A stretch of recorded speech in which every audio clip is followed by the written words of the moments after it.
Well, you got fucking literally M.Strange in your fucking DMs. Yeah, I just like started messaging me today. I was like, whoa, fucking sick. What did he want to talk to you about? Just like, oh, how's your game going? I'm like, oh, hell yeah. That's pretty fucking cool.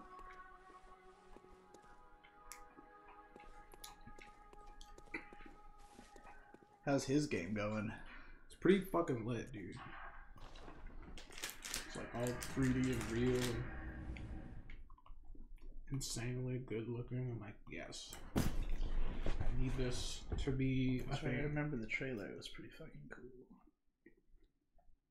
I think it was gonna be some real meta shit.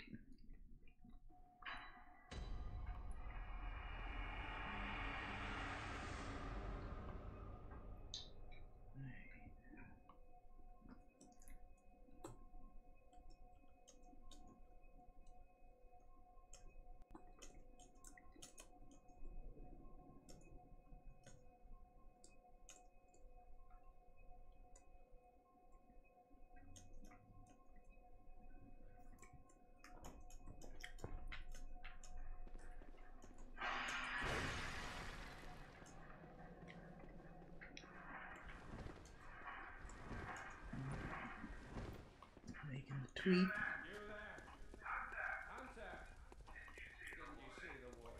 Retweeting it.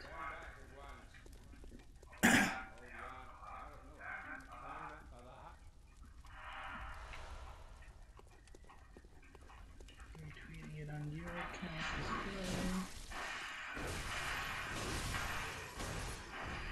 It's just the one without the @ right? In the list. Yeah, just no any of that shit.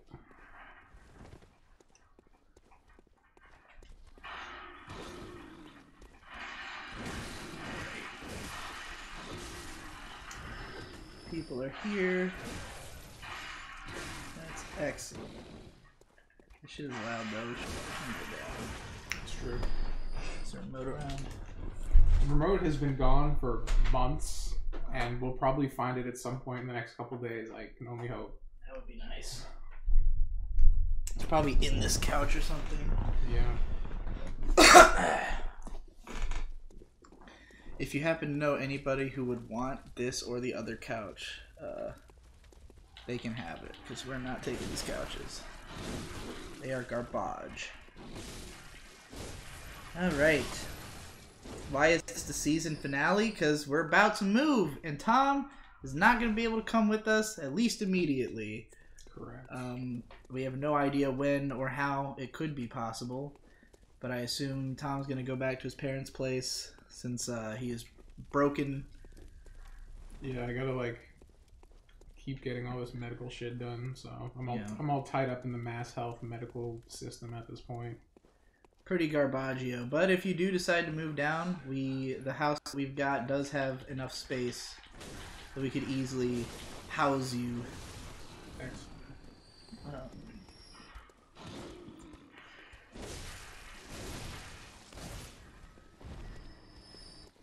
How dead is I Am Games now at the upcoming move? Keep it real, boys. Well, exactly as like I said, it's pretty dead. It's pretty much dead. Like, as far as we know, there's no real rational way to continue streaming with both of us. I mean, like, it's not that it would be impossible. It would just be a completely different endeavor. Yeah. And I mean, totally what I was saying the original on the last purpose show of the show was that we would have, if we were gonna do it remotely, we'd probably do like multiplayer games or something, but neither of us really play all that much. Right. If we do bring it back, even in that capacity, it's gonna be a while because we have to, you know, move. There's a lot of stuff involved in that, but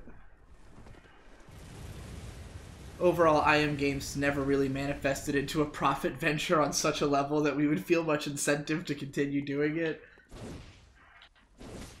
It's a lot of F in the chat. Sad day indeed. I don't know what this Psycho 1717 boy is saying. He says, "Hey boys, you still not reading the chat? As always, we literally always and exclusively read the chat. This show is only ever responding to the chat. I don't know what you mean." I mean, when I'm doing a solo thing, I don't usually read the chat as much, just because it's hard to look at a chat and play a video game at the same time. Yeah, that's why I don't stream by myself, because it's a pain. I'm always I don't know how people do it. Like, I don't know how they keep their attention on two things at once, especially if you're big enough that your chat is super active. It's like, do you just cherry pick things you happen to see out of the chat, or what? I guess so. Video games. Will you start just uploading your game analysis content on your main channel, or will you give up on games analysis completely? I don't know. It's all too early to say. This is like, this is the reason I wanted to do this is that, like, this is the only chance we're gonna have to really create things. Like, the next week is going to be extremely hectic. Although I've resolved a lot of the issues that we were worried about today, so that's good. It's gonna be moving. It's gonna be moving. If you've ever moved, it'll be like that. Yeah. I mean, if anything, it'll probably be less stressful than our last move, because more shit is organized, and we changed our mind. Because something we were really concerned about is that I have a car, and I'm also going to take a U-Haul down, and we didn't want to both drive in separate cars. So I was just going, because my car, its lease is up in June, I was just going to turn it in early and just take the U-Haul down and then get a new car once I was down there. And we were operating under the assumption that we would be doing this plan. And so I was getting repairs done to the car while we were down in Virginia Beach house hunting. But it seems like the things that I need to, like, there's still more that needs to be done to it possibly before they're going to be willing to take it. And also there's a couple of things that I'm not sure where they are that I need, like the second key that I forgot was a thing that existed, or there's like this weird like back shroud, like this pullover thing that goes over the trunk. I bet you can get that on eBay, and I bet you can get a new key if you go to the dealership. Well, I mean, they're going to charge me if I have to get a new key. Yeah. I'm going to ask my dad if he knows, because I think I might have left it with one of my parents at some point. Yeah. Like, we have 2 months, so... Worst case scenario, it's all just at the old house, which still hasn't been sold and still has a bunch of shit in it that I have to collect anyways. So, I think that's the word. Well, worst case scenario is they're completely fucking lost and I have no idea where they are and I have to pay for them. But, you know... so, yeah, instead we're just going to tow the car on the back of the U-Haul, so that's going to be fun. Driving a U-Haul with a towed car on the back for 13 straight hours from Boston to Virginia Beach, but, you know, it's whatever. It's better than the stress of trying to get my car fixed in the 8 days that we have, and, fucking... only for them to be like, oh, yeah, you can't turn it in this condition. And I go, oh. It was also going to suck to have to rush to get a new car once we're down there. So yeah, that was something we were worried about, but it's, I guess, resolved. And we've already scheduled the truck, which hopefully won't have any issues. We had to replace the oven, which is going to happen tomorrow. And, how much did that end up costing? Dare I ask? $550. Yeah, it's over $500, which is not as bad as I thought it would be. Not as bad as I was expecting. They literally bought the cheapest oven available. Yeah. It's funny, she was like particular about getting the same oven, and so... Even though it's a piece of shit. Yeah, even though it's a piece of shit that, like, other people have reported having theirs break for the same reasons that it did on us. So we're just like, alright, fuck it. You want the same cheap-ass oven? Here you go. I'll pay for it, but get ready to fucking have to buy another one when your next tenant breaks the fucking thing. You know? Well, she cares. She's not the one paying for it. She will if they don't fucking accidentally take the blame like I did. Do you know about why that ended up happening? Like, why we had to pay for it? No. It's because the oven... So at one point, we had left it on, like, overnight or something like that. And, like, we caught onto it and turned it off. But, like, a couple days later, it stopped working because, like, the panel had... like, the fuse in the panel shorted out. And this was around the same time that like we started having a lot of electrical problems in the kitchen because like this half the fucking no 3/4 of the fucking house are on the same goddamn circuit breaker. So we've had lots of problems with that. But like, so we called somebody to come check it out and repair it.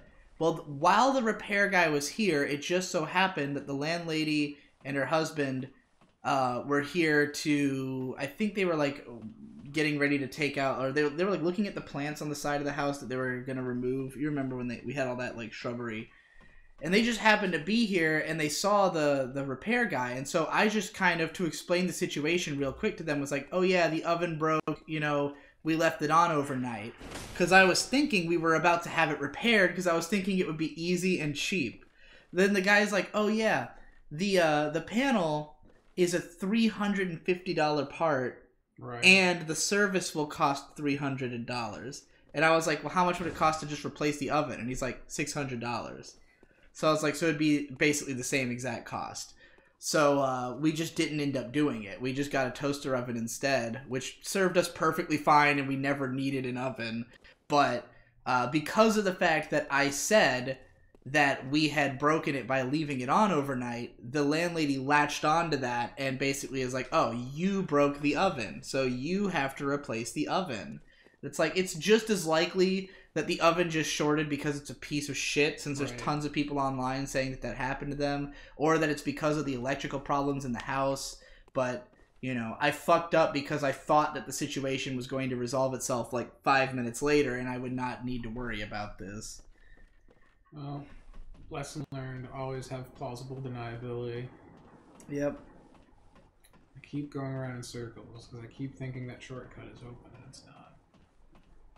I'm bad at video games. Digi, do you see yourself as a narcissist? No, I wouldn't say so. I don't really think I'm all that great.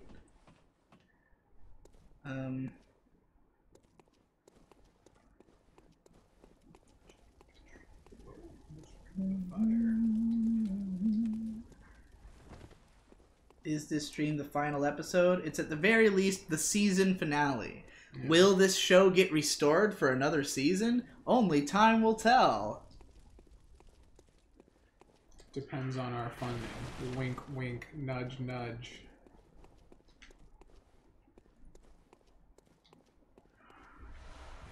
Oh, fuck! I think he could hit me from here. This guy says a good rule. It says you're supposed to focus on the chat when you're streaming. It's all about the interaction. A good rule to follow is 60% attention to the chat, 40% attention to the game. How does one sequester their mind? Like, how militant do you have to be that you can like manage the exact percentage of attention you're paying to each thing? How can you even play the game if you're only paying 40% of attention to it? You have to be pretty fucking good at games. I guess that's the whole point of streaming. So you gotta be good at games. Oh boy. Oh wow. What's house hunting like?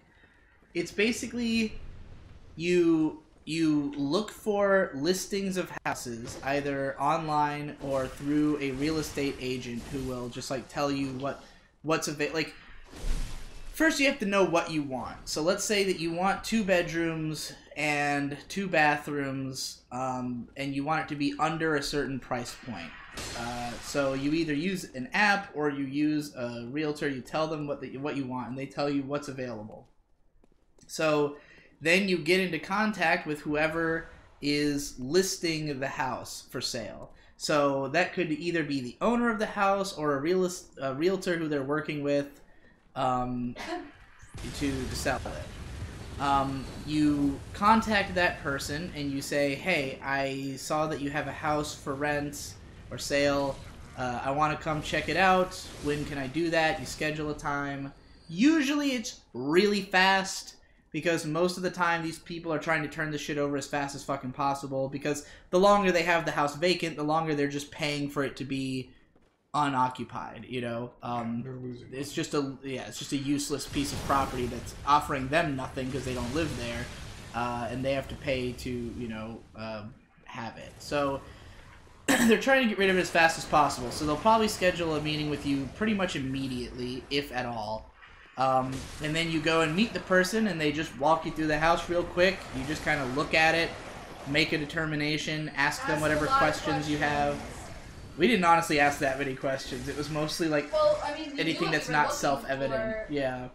I mean, the first couple places we asked tons of questions. Right. But it depends. Well, because sometimes we asked questions and they were just like, I don't know, like, maybe. Or do you have bug problems? It's like everywhere has bug problems, I guess. Like. Okay. Are there cockroaches in the house? Right now. But so yeah. Then once you've figured out that you want the place, then you have to apply for it. So basically they'll charge you an application fee, anywhere from like $40 to $60 is what we were usually told, and you submit your information, how much. Basically the main things they want to know is how much money do you make, and they prefer that you make 3 times the amount of whatever your rent is, and what is your credit score. This is the part where I excel because I have an amazing credit score and I'm looking for things that are below my pay grade. So generally every place that we went to and we told them like our stats, they were like, yeah, you're a lot more likely than anybody else who's competing with you for this house. Because they might have showed it to, let's say they do 5 showings that weekend, 3 of those people want it, and 2 apply. Well, they're going to pick whoever had the best application. So you're in competition with other people based on your human stats, so to speak. Your social credit score. So then, if they like your application and they decide to approve it, then you have to pay usually the first month's rent and a safety deposit, which is equivalent to the first month's rent, though it can be higher than that. Like if, say, they chose somebody who has shitty credit or who they don't think makes enough money. Like when we moved in here, we had to pay the first month, the last month, and safety. I think mostly because I didn't make an amount of money that was inspiring to our landlady, because this place costs like half my monthly, half of what I make a month at the time. So, which is retarded, and I wouldn't have known better at the time. But like, so after you pay that, they take the house off the market, and then you just move in at whatever the agreed upon date is. You have to sign the lease, which usually is a contract binding you to the place for a year, and basically saying anything that you break, you have to pay for. And there's usually some kind of rules about upkeep, like either you or the landlord has to like mow the lawn and do all that other shit. So yeah, that's basically the moving process. It all happens very fast for being a decision that is as important as it is, because for the sellers, again, it's in their best interest to just get you into the house as fast as possible. Like, they want you in there paying rent so that their property is not just sitting around. They prefer if you make kind of a snap decision and don't ask too many questions. So that, because once you've signed the lease, you are stuck there for a year. There's nothing you can do, which is why we're stuck here. Like, after living here for like, basically when we paid for the oil here, when we realized that she had straight up lied about how much the heating oil costs, that was when we were like, all right, we want out, but there was no way to break the contract, So yeah, like it's a dangerous thing. It's probably different depending on where you are, where you live, because both Boston and Virginia Beach are very much sellers markets, because there's people constantly moving there. You're not going to be able to beat this guy. What kind of attitude? Have you fought him before? No. Yeah, he's really hard. I got a +3 axe, man. I'm invincible. No one can kill me now. I wouldn't try it at this point in the game. But you keep shooting me. Well, you're already past where he'll shoot at you. I guess. But he's just. Have you played through this part before? You've gotten like farther in this game. I got some Bloodstarved Beast, so I got a little bit further than this. Okay, you're almost at the Bloodstarved Beast. Yeah. Which is funny because I played Bloodborne for like 3-4 weeks the first time when I got this far. I got this far in one stream. I only streamed for an hour and a half on Tuesday. So I don't know what changed. If I got exponentially, I guess playing Sekiro. After playing Nioh, this game feels easy as fuck. Yeah, that too. Like, this game's definitely a lot easier than Nioh. Just in the time I've been playing since the stream started, if this was Nioh, I would have died at least 7 times. Just like, that would have killed me. Like, each of these hits would have killed you in fucking Nioh. You have a shitload of health. Somebody had said, like, that when they played Bloodborne, it had taken them forever to beat Father Gascoigne, and then after playing Sekiro, they just parried him every single time and beat him in, like, 5 seconds. Let's see. Way behind the chat now. Will you use a moving truck to pack all your stuff or what? Absolutely. We're gonna rent a U-Haul.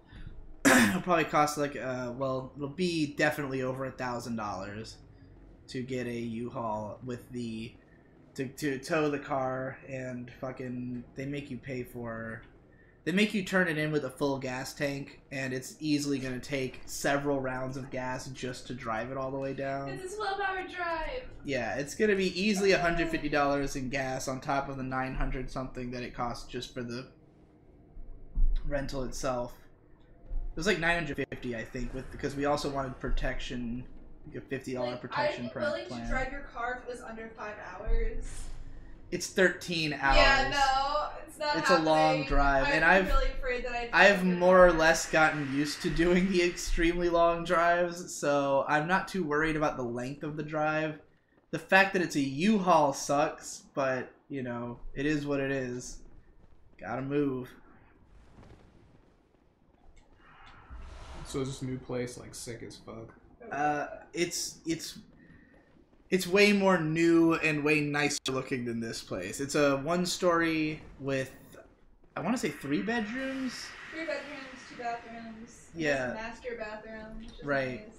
And it's got a back porch. It's more importantly than the house, like the house itself is nice, and especially that it's modern. It has modern outlets, because like the houses we looked at, there was a vast like chasm of quality between the places that we looked at that are all in the same price range. It's ridiculous. And like it was you really fucked over. Yeah, a couple of the places we looked at were like dog shit. Like barely held together, badly water damaged, like old like a lot of them would have where there'd be 4 outlets in a room, but only one of them is 3-pronged and the other 3 are all 2-pronged and don't look safe, you know?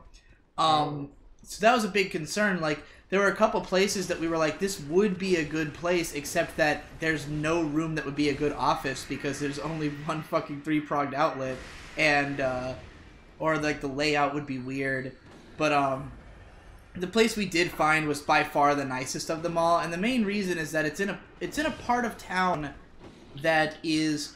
It's not as close to the city center, however, it's a part of town that they've recently built a whole lot of shit there. So, like, it's a really exciting place to live, because there's basically, like, 2 shopping centers that are within, like, 2 minutes drive, which contain every conceivable store. Like, every fast food place, every type of restaurant, every type of department store or retail store, like... are all in these 2 huge shopping centers that are right by this neighborhood. And it's also right next to a college. It's right next to, like, all kinds of good shit, you know? So we were like, as far as I'm concerned, I couldn't pick a better part of the city to live in. But, like, it's not in a place that would be convenient for most people, you know? It's only convenient because it's me. $100,000 of work in this house. If you like look at Jesus Christ. statistics of I mean, it. everything in it looked refurbished. Like, it looked like they had repainted, redone the trim, redone outlets, redone all kinds of shit. So, like, yeah, it's a fucking attractive house, and I'm really excited to move into it. And, like, I already know a lot that can be done with it. Like, when we moved into this place, there was a lot of possibility because it was so big and there were so many different rooms that I could do things in, but I just never had the money to actually do anything because the house costed so much, and I, you know, moved in such an uncareful way. Whereas this time, we're moving in a much more careful manner into a much cheaper place, and like, it's just like I have a clear vision of what it's gonna look like once we've you know, set everything up. It's gonna be great.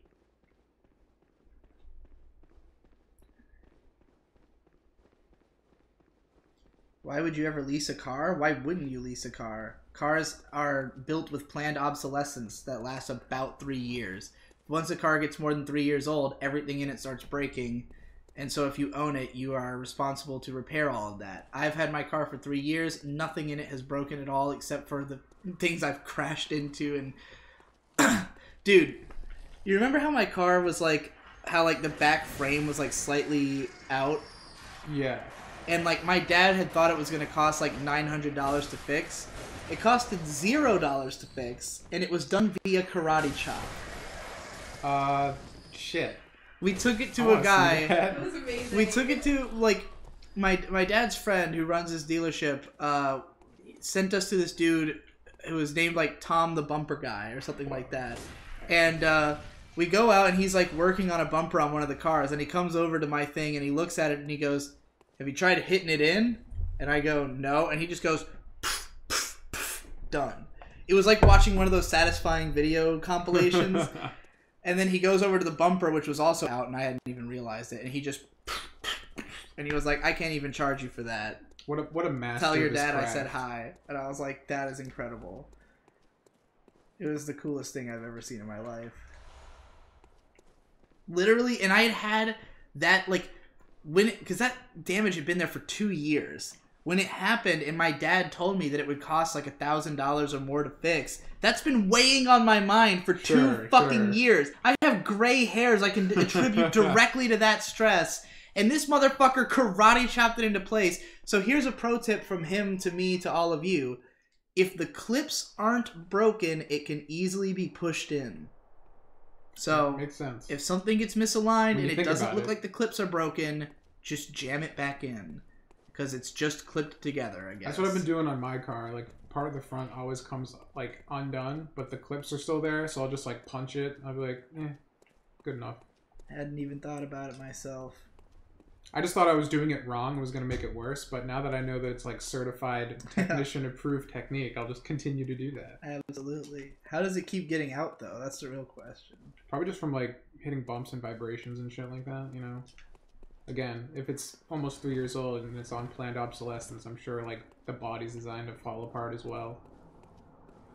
Where do I go from here? I just want to light a bonfire / whatever the fuck they're called in this game. Been walking around for too long. Digi, how do you think legalization is going to affect the culture around weed? I don't know. I mean, I think that weed culture is, like, pretty mainstream in the sense that, like, most people are aware of it and what it's about. Even before legalization, it's very easy to find weed paraphernalia anywhere, you know? Except, I guess, probably in, like, conservative Midwest. But I think that it's... If anything, it might just get watered down. Like, I think people will get tired of, like, the meme of it because it's no longer, like, as much of a countercultural thing. But, like, every time that we've gone to buy weed, the people who are there are mostly, like, middle-aged people who are just, like, really excited because they need it for pain, you know? Or, like, they've been smoking for a long time. But, like, because this might just be because it's kind of expensive in Massachusetts, but you don't see, like, a lot of stereotypical stoners going there. I probably look like the most stereotypical stoner who goes to these places when we do it.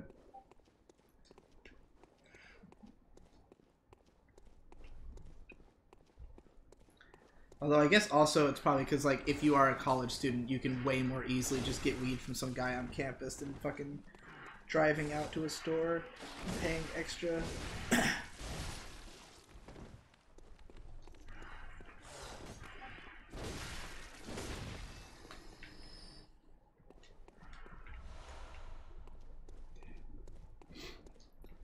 Forgotten Paladin says if you're a god at a game, you don't have to pay attention to chat, only in downtime, because people just want to watch you be good. It's true. Makes sense. There is a checkpoint around here, right? Did you? I hope you aren't getting another really expensive place you can't afford again. Now, why would I do that? Oh, that was me. If I'm moving exclusively for the reason that this place is too expensive, why would I get a place that was more expensive? No, the place we're moving to is $900 cheaper per month than this place is. So, yeah, that's a lot of money back in my pocket. It's $900 cheaper and, in my estimation, a lot nicer.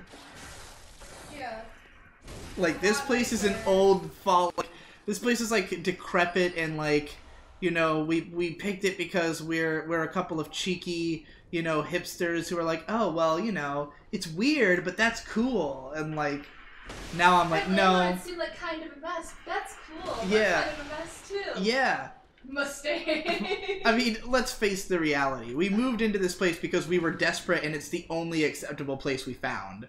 Like, we were in town for 3 days to look for houses. We only got to look at 2 houses, and one of them was a duplex. The other one was a house, and like, we liked the place, so it wasn't like a difficult decision to move here, but we did not do any shopping around. In the first 2 days we were in Virginia Beach, we looked at 6 houses and had aligned other ones that we could have looked at, but we found one we liked so much that there was no reason to keep looking after that. But like, yeah, it was a huge difference in the scoping experience. It also didn't help that when we were trying to look at Boston, we had no idea like all the different neighborhoods or anything. We were just like, we were fucking looking at places all over this gigantic metro area trying to figure out what the fuck we were doing. It was just a clusterfuck, but we learned a lot. And we applied that knowledge in our search for the next place. So, you know, I have no regrets about living here. It was an important learning experience in a lot of ways. Yeah, and we had a lot of fun up here. It's just, it's not practical for No. our life at all. And it's way too stressful to have to make so much money and fucking worry about so much shit.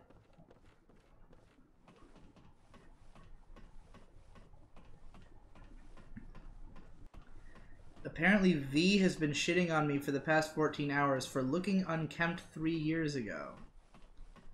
Well, that seems That about sounds right. like V. It's probably just people making fun of when I had the big beard, because those images get tossed around a lot. I mean, I grew that out to have a disheveled hobo look. Like, it's weird when people are like, well, this guy looks ridiculous. And it's like, well, yeah, that was the point. That was why I did it, was... Normies, man. You know. They don't get it. Ugh.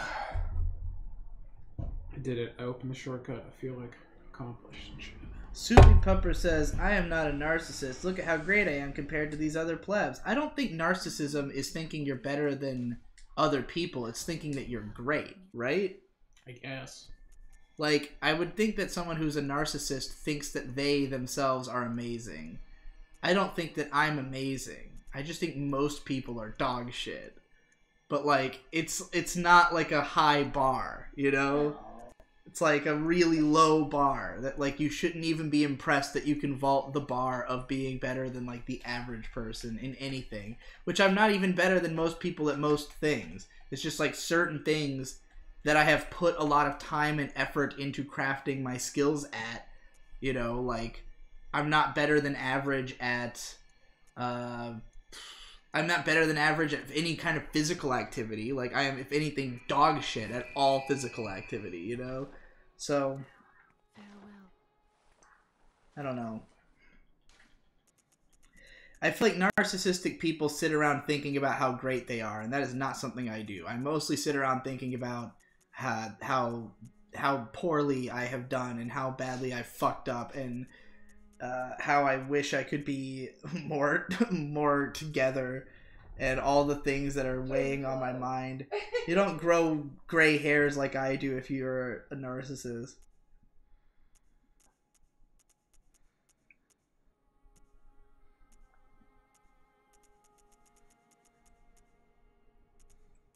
I love the gay patron rants. Alright. Just the gay ones? Fuck the straight ones. They're not as fun. Everybody's saying they believe in you, Tom. Well, I think they were talking about when you were gonna fight that guy, and I told you not to. I think they were trying to encourage you to do. That's how far back in the chat I am at present.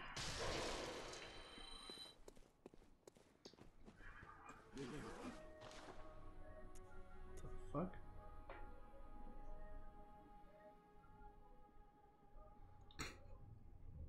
That's our neighbors. Why are they playing like concert volume radio? That sounds like it's What coming in from the downstairs. fuck? That's fucking weird as shit. I'm gonna get a hand lantern, guys. I think the people across the street are having like, or maybe it's these people. These people smoke Halloween. No, it sounds like it's coming from that Let me direction. look out there.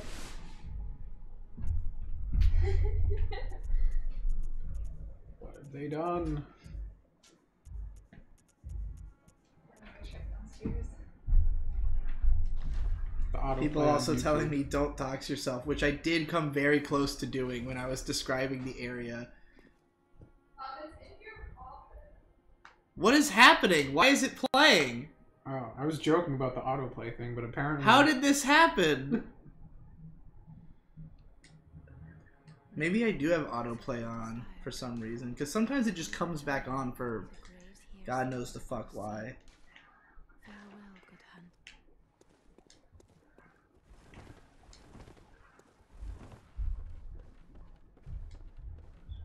It was Tommy C. Tommy C? Tommy C was playing. Why? Wait, Tommy C as in... The YouTuber. Why was he It's on playing? your computer. Oh no, that's awful. Oh, Well, your I algorithms didn't are know ruined what your forever password now. Was, so I just turned your volume down. Do you think it auto-played from... Because we were watching Tommy Craze, right? That's No, his name, right? Yeah, Tommy C. Tommy Cruise. Oh, because you know Tommy C was the guy who I fought. Tommy C Yeah, was the no, guy I who wanted to know, I report me know. for... I call him Tommy really C funny. as well, but yeah. Oh god, I kind of gotta take a shit.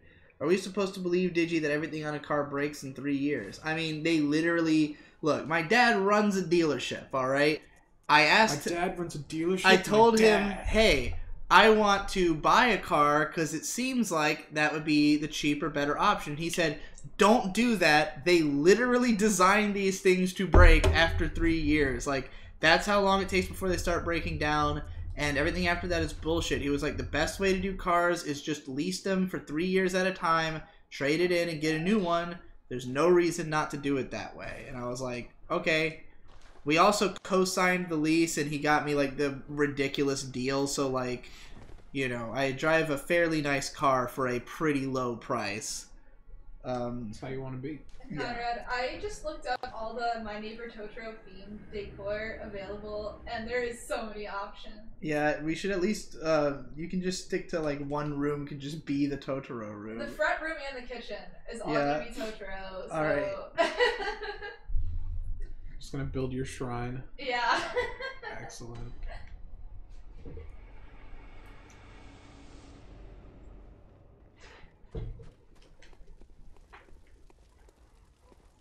What a cowardly little bitch.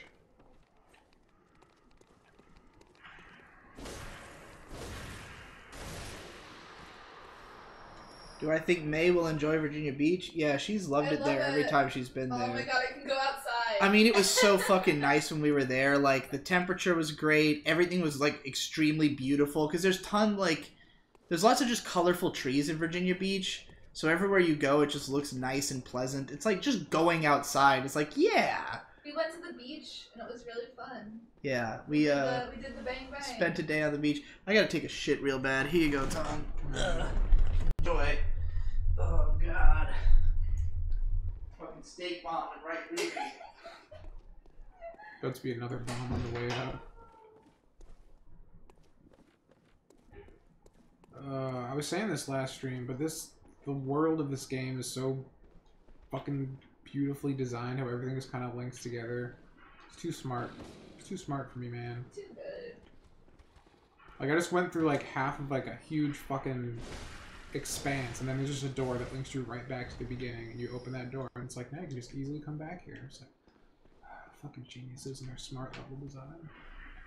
Hey, fuck you, buddy.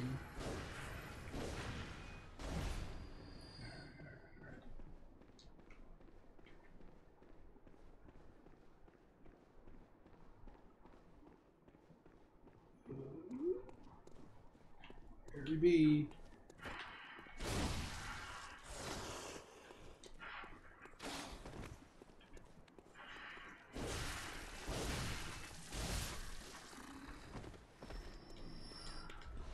All these bloodstone shards have nothing to do with them.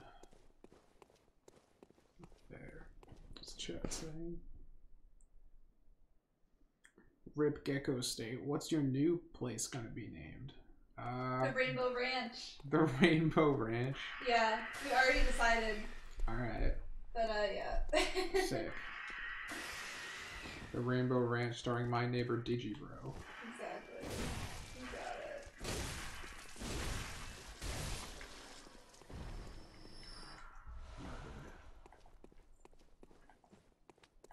Fuck. On. That didn't work very well.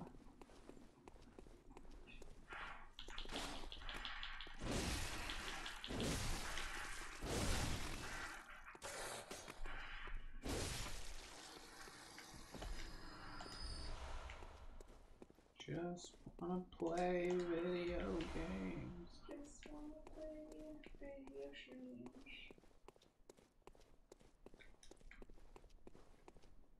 God. Oh God. Here it is. The place.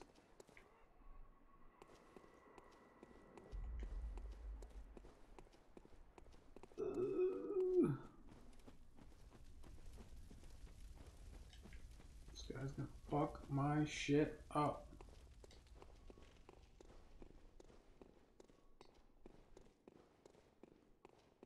Oh boy. Oh boy.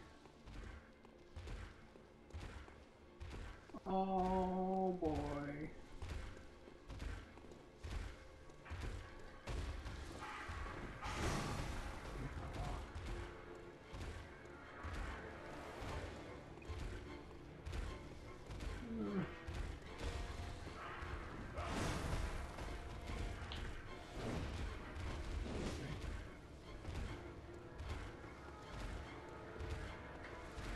Man, I need to take a shit. Shit myself in fear.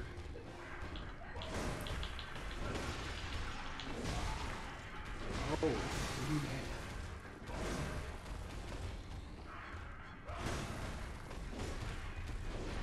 Oh no no no no no no no.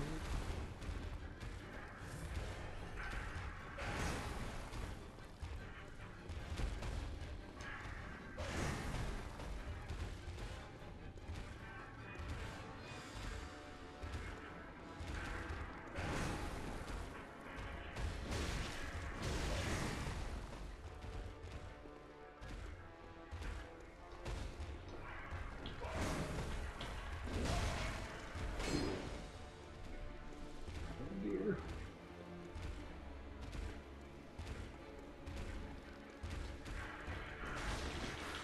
Oh, oh, okay.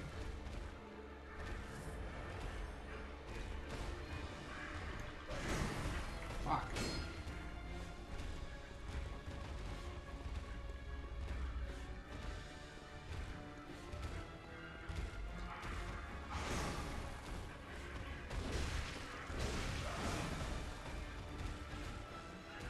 No, bad call, bad call.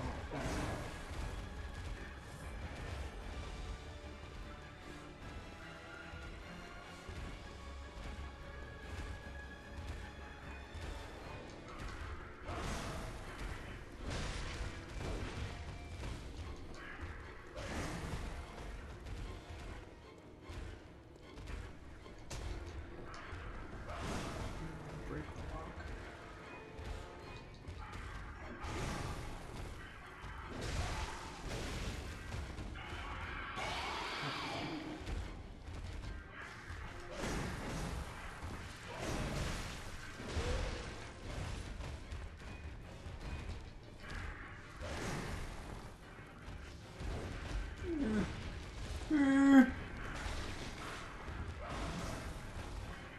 Oh no no no no no.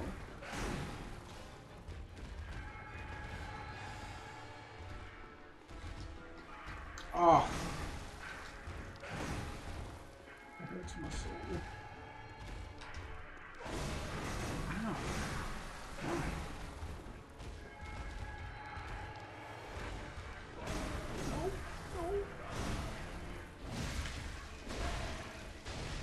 Oh, oh, oh, oh, oh, oh!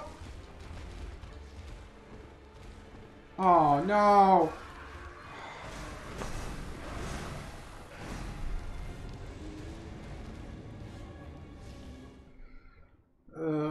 Fuck you, poison.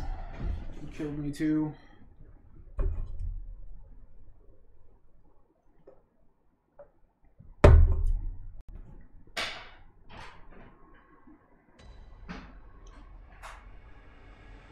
Alright, you can parry, can't you? I've been two-handed this whole time. I forgot that was a thing. Yeah. Here, I gotta go fucking take a piss now. Oh, good luck. I would use the downstairs bathroom if I were. Well, thanks for the warning, bro. You hit him with the doot doot doot. Hit you with that doot doot doot. Tom caught us all the way up in the chat. How am I gonna know what anybody said? Right. I found this sick ass My Neighbor Totoro vlog. That we have to get. There isn't as much cute shit as I thought there'd be, unfortunately.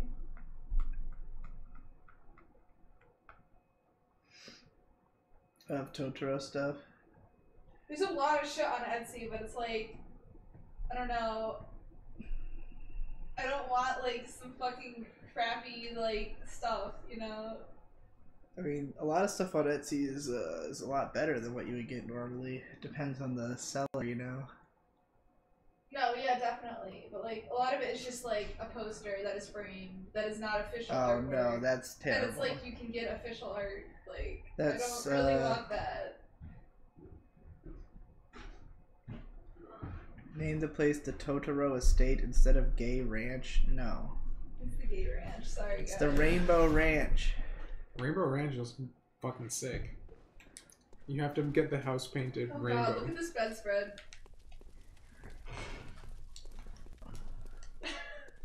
I dig it. It's bad. It's pretty cool. What happened when you dropped out of college? What did you drop out or never go? I don't remember. Maybe I'm thinking of your brother. I assume he's asking me. Yeah, my brother. Wait, Tom, did you get a degree? I did. Okay, I thought so. Yeah. Totally wasted my time! What exactly is your degree in? Graphic design. I didn't know that was specifically a degree. I got a graphic design major and a minor in philosophy. Whoa, what a fucking deep boy. More like deep in debt for no reason.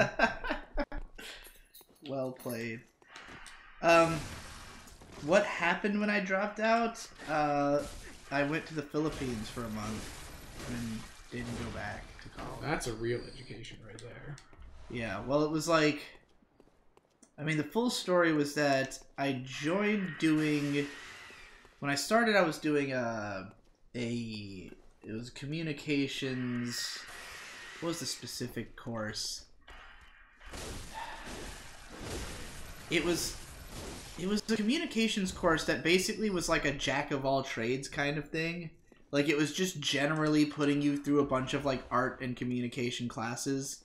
I can't remember exactly what it was called, but like basically the reason I chose the course I did was because I went through the handbook and just found the only thing that didn't require you to take any core classes.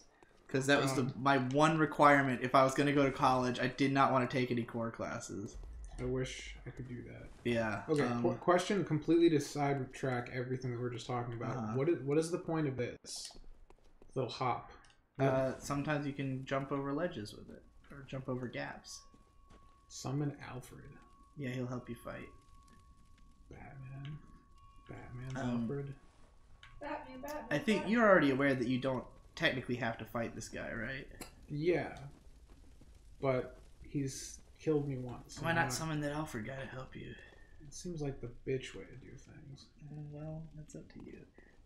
I'll summon him after I've gotten used to his patterns and I'm confident I could beat him with an assist. Because right now I don't know anything.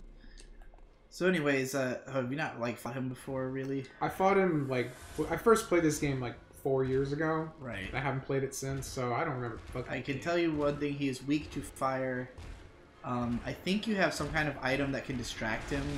Like if you, like a pungent blood cocktail, if you throw that, he'll go after it. Yeah, I do have a bunch of those.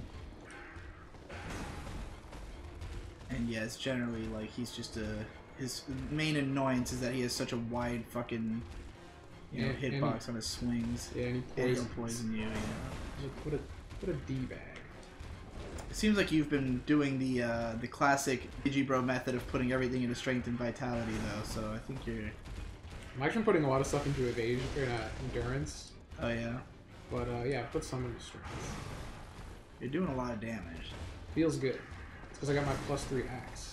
Oh, yeah, that too. I farmed the shards to get it. That's excellent. Anyway, what I was saying. So I started in this communications course, and initially I was going to school with my mom because I did not have a driver's license and I did not want to get one.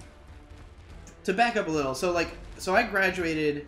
I was 17 when I graduated because my birthday's in August, and like right after graduation, my dad was like, "All right, like you can either get a job or you can go to college." And so I was like, "Well, I'm like terrified of doing either of those things. I definitely don't want to have to get a job, but like I don't want to have to go take like I hated high school, so like I really didn't want to have to take core classes anymore. I was really dreading the idea of it. So I found the course that didn't require core classes, and my mom also wanted to go to college to get a photography degree, which she did. She got an associate's in photography. So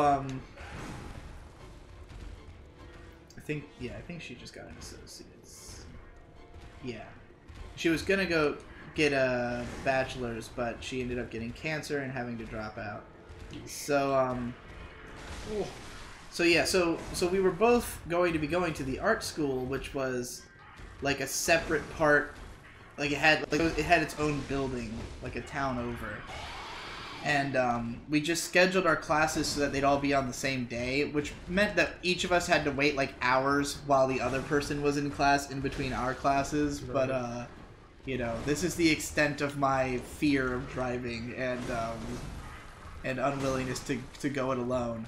But it's also part of why I made literally no friends or connections in college, because I was going with my mom. So I wasn't exactly going to go, like, try to hang out with people or invite people over or anything like that. Like, I had no way of transporting. So yeah, we both went to school together, and we lasted 2 semesters, and then... There was this one day that my dad, because like I was doing like mediocre. I was doing all right. I wasn't failing my classes or anything, but I wasn't getting A's or anything like that. Whereas my mom was getting straight A's in everything and being like a total perfectionist about it. That was a fucking sick Perry, dude. So at one point, like my dad gave this speech to me and my cousin Boyd, who was living in my room, I think at the time still, and like he's always wanted to start a family business, and he used to give us these like long winding lectures about like doing something with your life or whatever, and he was like just kind of encouraging us to try and learn about business. And he said, like, if you guys were to take business classes and like learn how to run a business, we could start a family business. And we were like, all right, that sounds fucking sick. Like he got us all riled up, and he's good at giving motivational speeches. It's kind of like what he's known for as a boss at work, even though his speeches are like barely comprehensible and they go on forever in 1,000 directions, not unlike mine. They are always motivational. So we were like, fuck yeah, we'll take business classes. This is where I made the biggest mistake ever and took them all online. I am not somebody who can guilt myself into working. I will just wallow in my guilt and become more and more depressed and even less likely to do anything. So after of course, beyond the point where I could have gotten a refund on the classes, I got to a point where it would have been impossible for me to pass them because of how many assignments I had not done. And that was when I broke down and, like, finally told my parents that I'd been, like, suicidal and depressed for a long time, and started seeing a psychologist. So I had dropped, at this point, you know, I've changed majors once and then dropped out, effectively. And then my psychologist told me, well, since you're so into English and writing, why don't you take English classes? And, like, you know, get yourself, like, try to get into an English degree and just start by taking one class over the summer. So I just took an English class over the summer, had enough fun with it, and decided I would take a full English course, but that also meant I was going to have to do core classes. And so, because my mom was finishing her associates, the idea was basically both of us would transfer to the university, and she would go for her 4-year. I would, you know, do all the rest of the English classes and get on a degree course there.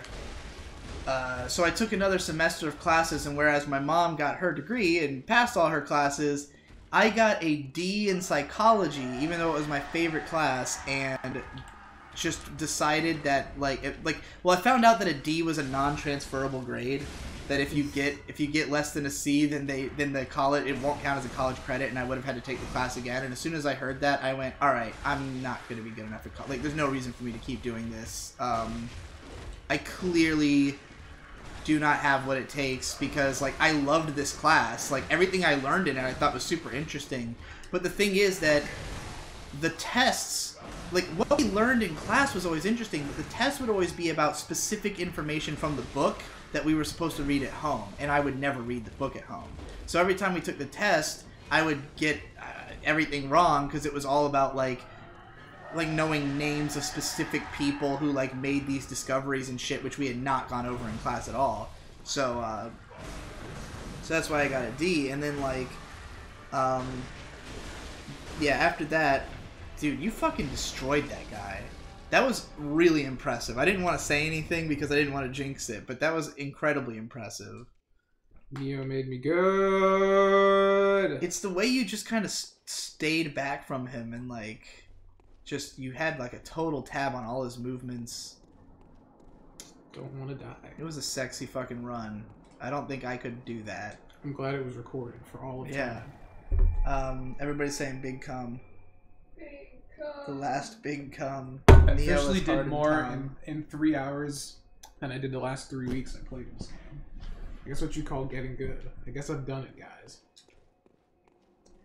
Protoculturati says, there has been a surprisingly long-ass thread up on the front page of A since a few hours talking about Digi and the PCP. They even make tier lists of the members and are linking videos and shit, and they also make fun of Jeff. I'm surprised how much of the A is into the PCP. I think it's more that, like, all of our fans who are on A will swarm to that thread, you know? Because, like, also, Jeff is having a mental breakdown on Twitter right now. That too. Wait, is he? What's going on? He's just, like, bitching about people, like, how much hate he gets and stuff. Oh, well, that's a great way to get more. Exactly. Yeah. I'm trying to find the thread. You would think he would have learned some shit by now.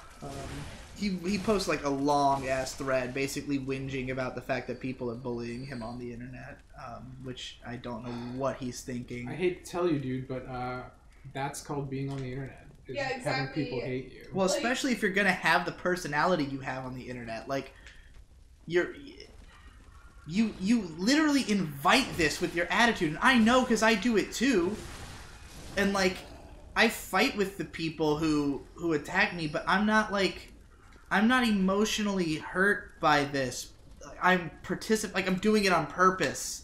You can't, like, put on the attitude that he does and not expect to get that, you know? I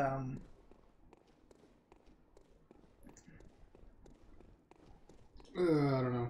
Oh, he says he meant V. I thought that was weird that he said A. I was like, A can't. Yeah, like, how are we surviving on A? I mean, No. there was a thread about you, like, a couple months ago, remember? That Yeah, was, like... but it got shut down. Well, it did last a pretty long time, but it got shut down. But, like, V is where all of A's E-Celeb drama goes because of the fact that they can't post it on A. Well, thank you, because I'm going to go look at it, like, right now. Yeah. Anyway, so yeah, I went. My dad sent me to the Philippines because I had a friend. My friend Ghost Lightning lived there, and he was like, maybe you'll learn something. And I came back and became a NEET for a year and a half. So I guess that's about how well that went. Speaking of the Philippines, I have 4 Red Horse beers sitting here. My favorite Filipino beer that I've only ever been able to find at like a few places in America. Though I will say, buying it again, it did not hold up to my memory of it. Same. Because what's good about Red Horse is that it's 8% alcohol and it tastes like a light beer. But and like it gives you this red face effect where you feel like you've literally been kicked in the face by a horse, which is fun. Excellent. But it's just not as I think ever since I got into like Belgian quadruples and shit, my taste has matured. I'm gonna find a way to open one of these. Use your bare hands like a man. Jaden Smith is the worst. Yeah, is that I what you love him. concluded? Yeah. He's the best. Farewell, good hunter.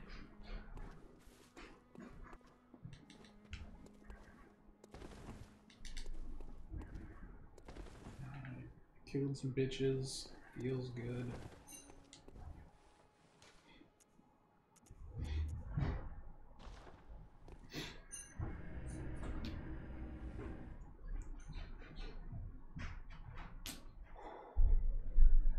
I don't know if this will actually work because it's not technically a bottle opener.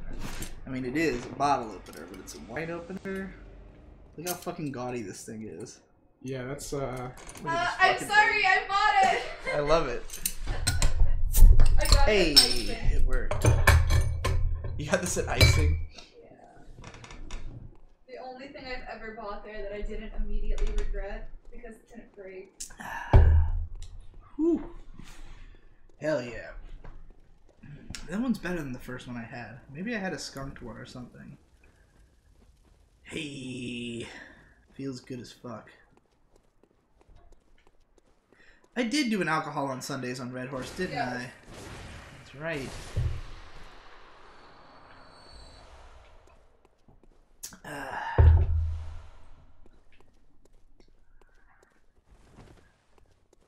So this is where Tome stopped, eh? Good luck, Tome. New content. yeah. It's all new and scary now.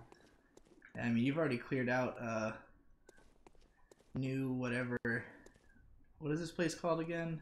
Old Hunters Town or some shit. I don't know.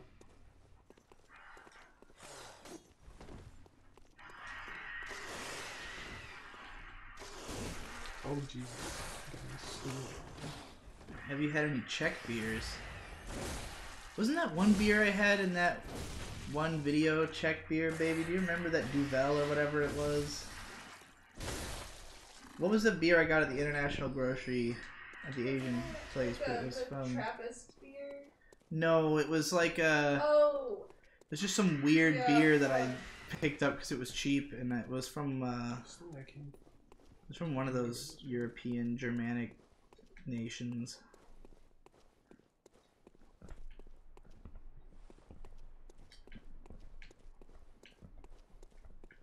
Old Yarnum. Where do I go? What do I do? You just gotta go back. There's nothing more to do here.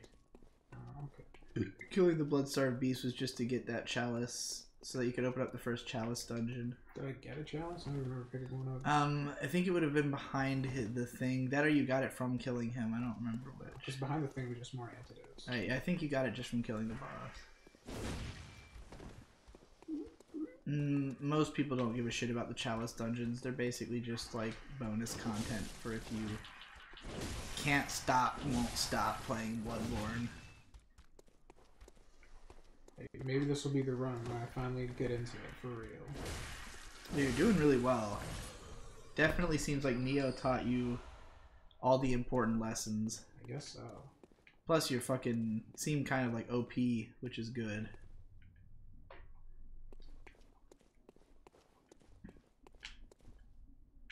This guy says he loves the chalice dungeons. Well, that's the first time I've ever heard someone say that.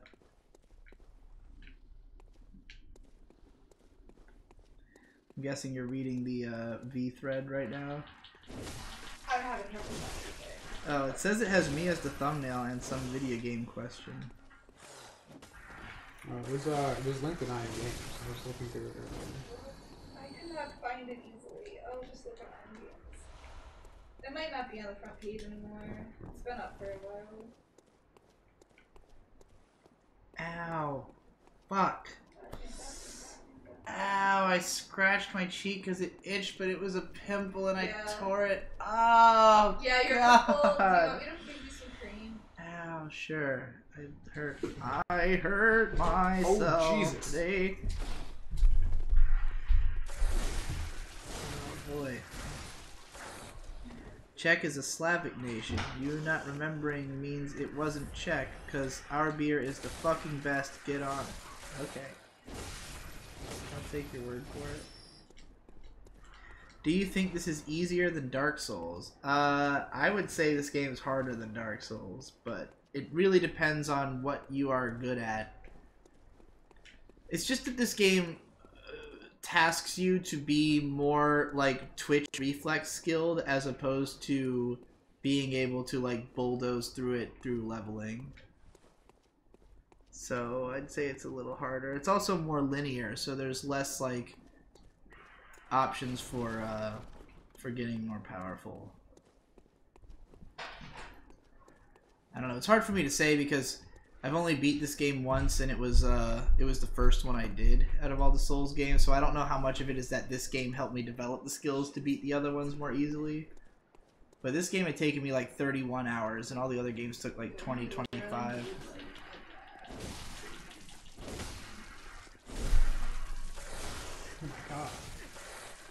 Oh my god. Put this shit on 3 times a day, it'll get rid of your pimple. Fast. Fuck. Which Souls game has the best aesthetic? My vote goes to Dark Souls 3, followed by Bloodborne, followed by Sekiro, if we're counting it.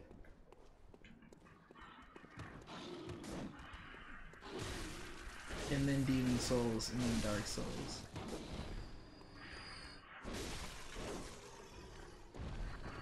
Bloodborne is way easier than any of the Dark Souls once you hit the point where you have 20 blood vials always. That was me from the start of the game, buddy. Again, it really depends on your skill set. Like, I could see Tom being, like, especially good at this game because it gives you more options as a player, but whether or not you can actualize on those options is the difference between whether it will be easier or harder. Wah. Yeah, you'll open that not too long from now, depending on if you let yourself get kidnapped. Let myself get kidnapped? Yeah. Well, maybe you won't let yourself. Maybe it'll just happen. But I just want to know where to go. I want the Jeff link. I forgot what his handle is. You just search Jeff through Twitter on fucking You'll find Google. It, trust me. Or look for his girlfriend. We need Mark to do a dramatic reading of Jeff's outburst. It's really long. I haven't even read the whole thing. Yeah, I couldn't get through it. I just laughed It's like a huge, like, 25 thread thing. Yeah. Come on, Jeff. Digi, are you gonna do seasonal impressions this season and start, finish, or fail for last season soon? Yeah, probably. I mean, aside from the fact that I'm moving, so the next week is like maybe we'll be able to do some seasonal impressions because they don't take long. Obviously, you just watch the first episode and talk about it. But here's my seasonal impression: One Punch Man season 2 is a disappointment, surprising absolutely nobody. Yeah, that's what I've been hearing. When Jaxblade makes a video criticizing the visuals, you know you're in trouble. Yeah. Like, for some reason, like, all the mechanical stuff, like Genos' body, they decided to do, like, soft shading, and it looks gaudy as fuck. Ooh, you want a red horse? I do not. I already had a whole thing of rain, which is a huge mistake. My body is like, what have you done? How is that shit? Like, what's the difference between that and regular Monster?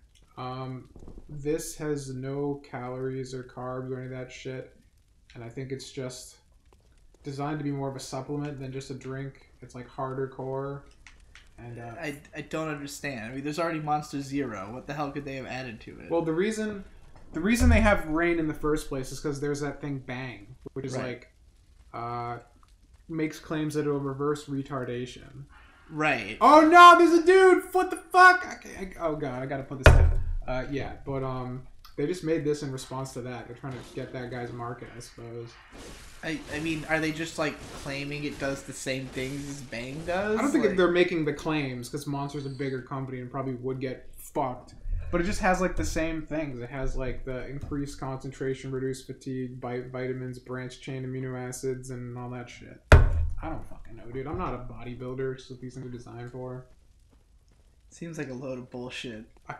Yeah, you think of energy drinks going to cure retardation? No. I've had enough, and my retardation's still here. So I'm gonna have to call bullshit on that. Where the fuck do I know there's some way to get over there, and I don't remember how to get over there. So, Digi, will you get the Switch Mini or the Switch Pro? Are those actual things? Are those actually announced? Is there a new Switch already? I got mine like a few months ago. I'll be livid as fuck. I don't think so. I think you might have been joking. Maybe it's rumored. There is like a bunch of rumors going around. There will be a Switch redesign at this year's E3. Which, I mean, it's Nintendo, so it wouldn't surprise me. But I'd just be disappointed. Will either of you continue to stream after I Am Games is on hiatus? Probably. I mean, we've always both just kind of streamed randomly. It's never been anything that we do right. Like, are you asking if I will stream regularly? Probably not. At least not for a while. Not unless I come up with another gimmick.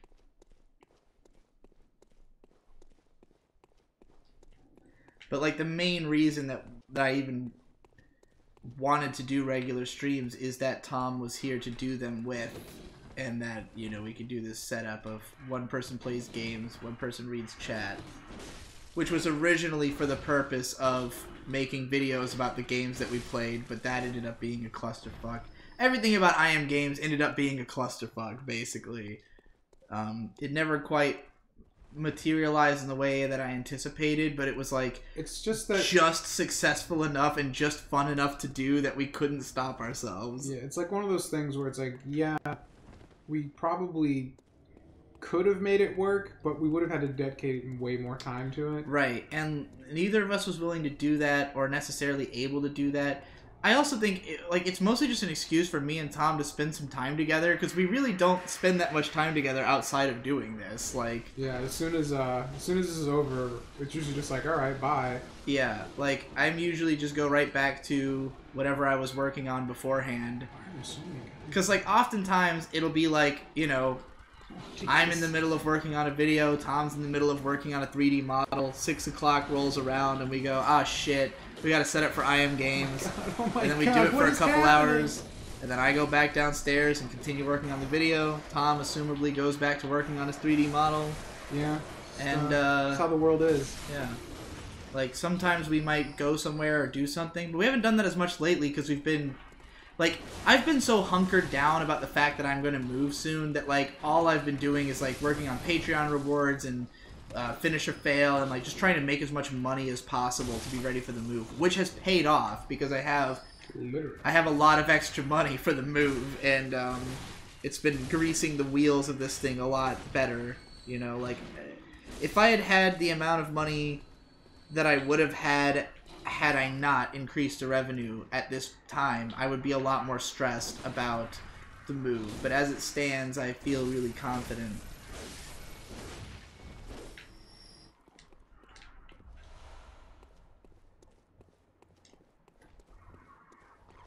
Cop Digiboy says, I managed to find 4 to 5 anime to watch this season. Better than last season, where the only things I enjoyed were fucking Mob and 2 shorts, Ekoto-chan and Hula-ing Babies. You didn't like, Virtual Idol San? That was by far the best show of last season. I've still only seen the first episode, but it was untoppable. Although I will admit, Mob Psycho Season 2, I've only seen 5 episodes, but it's pretty fucking awesome. Yeah, I need try to finish Star it. Twinkle Precure. It's pretty good if you like cute shit. Yeah, Star Twinkle Precure is a fun time. How far are you in Mob 2? I think I got 5 or 6 episodes in. So you saw the fucking crazy one. in the dream world. That was fucking unbelievable. Yeah. Yeah, that was the last one I watched. It's So pretty good. fucking sick. What's the show we finished? We already did it. Oh, Slime. We finished that time I got reincarnated as a slime. That was pretty fun. But what else was there from... Let me go look at the fucking chart. Fucking Promise Neverland. Yeah. Last season didn't have that much good shit. It had There was some some good shit. interesting stuff, but like It had better shit than last average. summer. Alright, let's see. It's winter 2019. We have Shield Hero, which completely ended up sucking. What a bummer. Yeah, Shield Hero went downhill quickly and has yet to recover. But I did watch all of it, all of what came out that last season. Mob Psycho 2, which from what I've seen so far has been incredible. Dororo, I've still only seen the first 2 episodes of. So that's one we got to catch up on. See, last season what didn't suck, there was Dororo. Minaria Friends we did not drop, so we might finish that. It was only 10 episodes, so it'd be pretty easy. No, it didn't suck. It was just an average anime season. Yeah, we still haven't tried Piano no Mori Season 2, which I've heard the production became a clusterfuck. Kemuri Kusa we have to finish. That one's a lot of... I'm excited about. I enjoyed the first few episodes. But yeah, I mean, everything could go to shit. I've heard it was good. Yeah. Yeah, Ekota-chan and Virtual Idol-san and fucking Hulang Babies, all of which we gotta watch as well. So, it wasn't a terrible season. Let's see what's coming out this season. We got One Punch Man Season 2, which everybody seems to be disappointed by. I mean, Fucking Isekai Quartet. Attack on Titan Season 3 Part 2. Yeah, Isekai Quartet I kind of am looking Attack forward on to. Titan Season 3 Part 2? Yep, that's coming They out. split up Season 3 into 2 parts? I guess so. Why not just do season... whatever. Fuck it. Yeah, it doesn't make any sense. I'll probably watch it Kimetsu anyway, because no I am caught up. Yaiba's coming out. Yeah, that was that one, that was that manga that was in that sampler, right? Yeah, where the guy's sister turns into a zombie. Yeah, it's being done by UFO Table. That looks interesting. Fucking gas. I am gonna bet it will suck. Carol and Tuesday. Oh yeah, that's right. We've got... How are you getting so far ahead of me? I'm like way at the top. Of I'm the on game. Mal. I'm also on that. Yeah. Also, most of this looks like bullshit. Isn't that every season? There's good stuff Whatever this season. Nande Koko ni Sensei guy is, the girls are really attractive. I don't know what tier studio is, but... Yeah, Carol and Tuesday is probably badass. The first episode of that's already out. Are you familiar with Carol and Tuesday? It's a new Shinichiro Watanabe show. You know that name? Cowboy Bebop, Samurai Champloo, Space Dandy. It's gonna be fucking great. It's being done by Bones. It's about a couple of girls who one plays guitar and one plays keyboard, and they start a little folk band on Mars. Whoa. Yeah. And one of them's black. Progressive. Fucking ill. I feel like Shinichiro Watanabe has like an iron rule that he's like, if I can't put anything black in my show, then I'm not doing it. The Gay Kappa show. Gay Kappa show? Yeah, by There's a lot of interesting looking stuff in the midsection that could be fun or could be trash. Like, I think the season is, I'm excited to get into it. Oh, there's a new Strike Witches about the 501 squad. Is this the original cast? It looks like the original cast. Wait, is this like a reboot or something? What the fuck is this?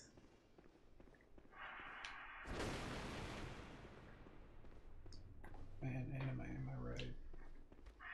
Oh, I guess it's like just like a slice of life spin-off. As if Strike Witches didn't have slice of life episodes in it already.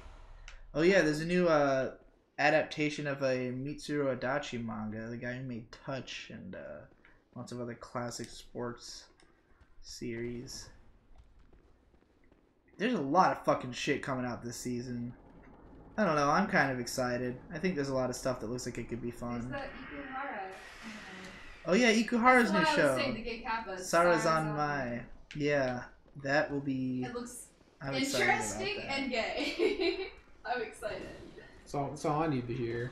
Yeah, that's the guy who votes by Mappa. Well, let's just hope it's okay. Yeah. Mappa and Lapin Track. Oh my What god. the hell is Lapin Track? Well, it's new. Maybe it's his studio. Not according to clicking on their name on Mal. I've just seen their name around, so it might be because I read an article about that show. Probably.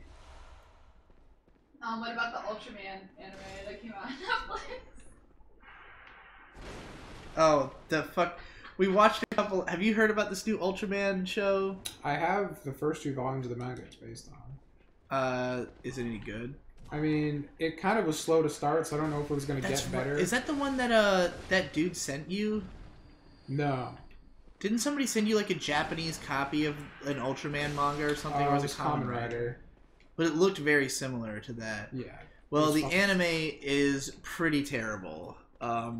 I'm not surprised. Everything that's been like 3D anime on Netflix has been pretty shit. Yeah. Isn't it Production IG though? It is Production IG. It looks. You would expect them to have standards. It looks even worse than a Polygon show. Yeah, it really does. Oh, We watched the first no. couple episodes at Vic and Hope's place, and we were not impressed. No. Oh, that's unfortunate.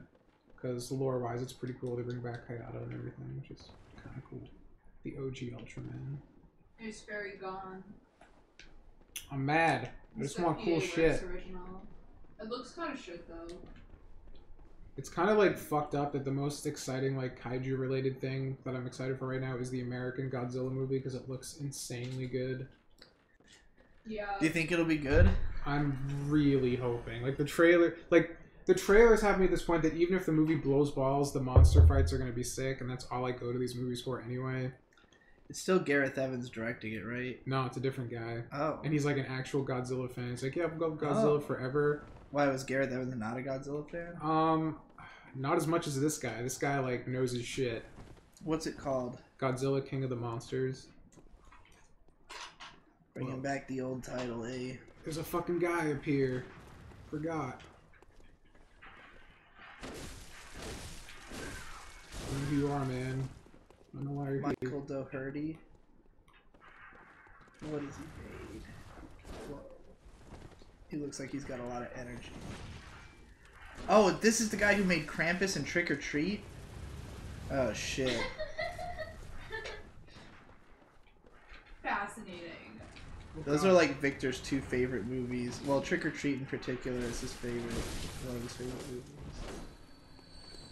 Why is there just a random hunter guy? He also My sister did. loved Krampus. They're perfect for each other. Who?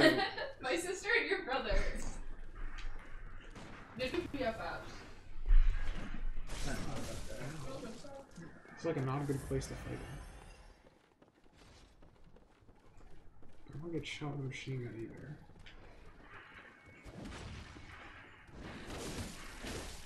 Oh I god. feel like Adam and Shade would get along. Because Shade gets along with everybody. Yeah.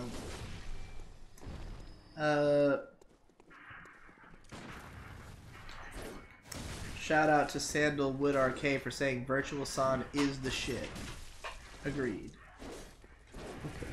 I'm not exactly in a great position. No, why would you fucking do that, you idiot?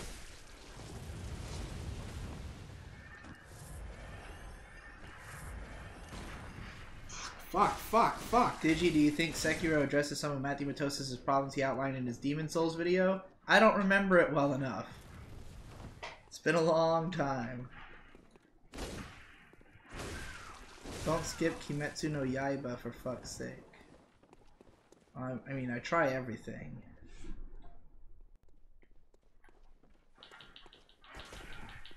I'm excited for it, to at least see what it is. Because the manga's pretty badass. Oh, is that one? Yeah.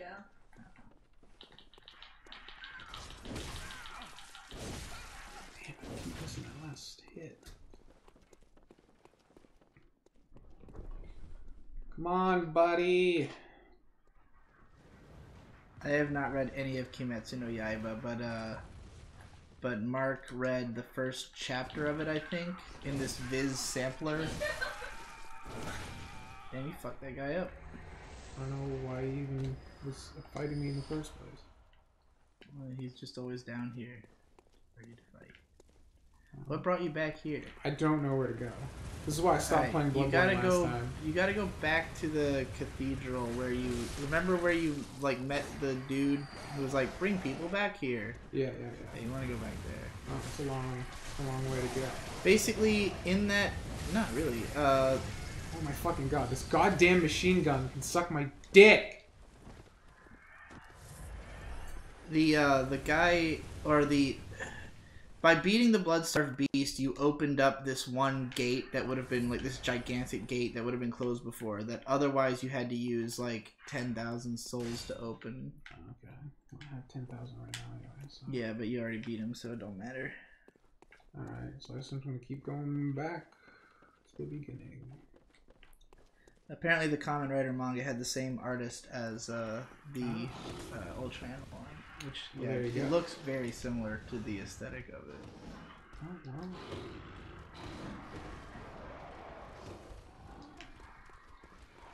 Is Psychopath Season 3 a real thing? I think so. I remember reading about that. I don't think it's this season, though.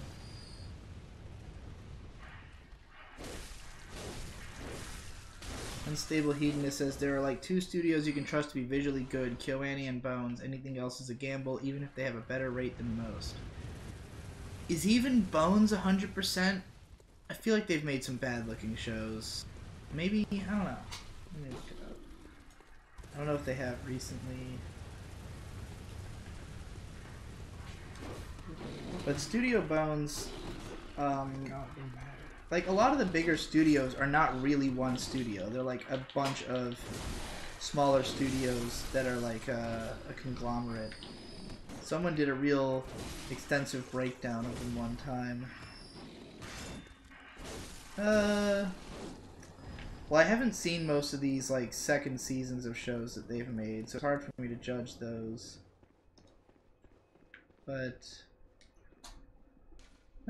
maybe they haven't done a bad looking show, and at least I think the last show they did that even looked mediocre was probably Chaika, and I mean that still had moments that it looked great.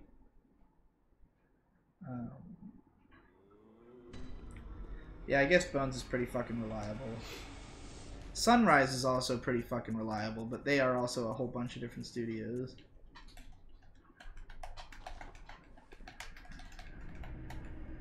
Oh, I should have leveled up. What a fool! I can't believe Tom got sent a copy of Hybrid and Sector. That's dope. From CM398. Yeah, it's pretty cool. I fapped to it pretty hard. Has Wit made anything ugly?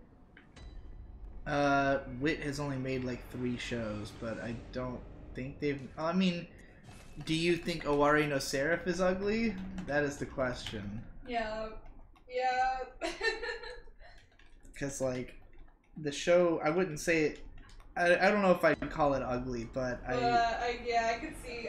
I mean, Attack on Titan is pretty ugly a lot of the time. Like, when it's not having an action scene, it's usually pretty fucking slapdash.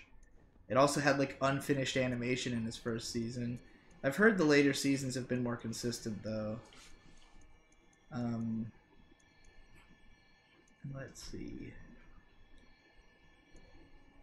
They did Hozuki no Reitatsu, which wasn't really even trying to look especially pretty. Rolling Girls was pretty inconsistent, though at its best it was incredible. Farewell, good hunter. Yeah, I'd say the problem with Wit is just consistency across the show. Like, they've always had good-looking stuff in them, but...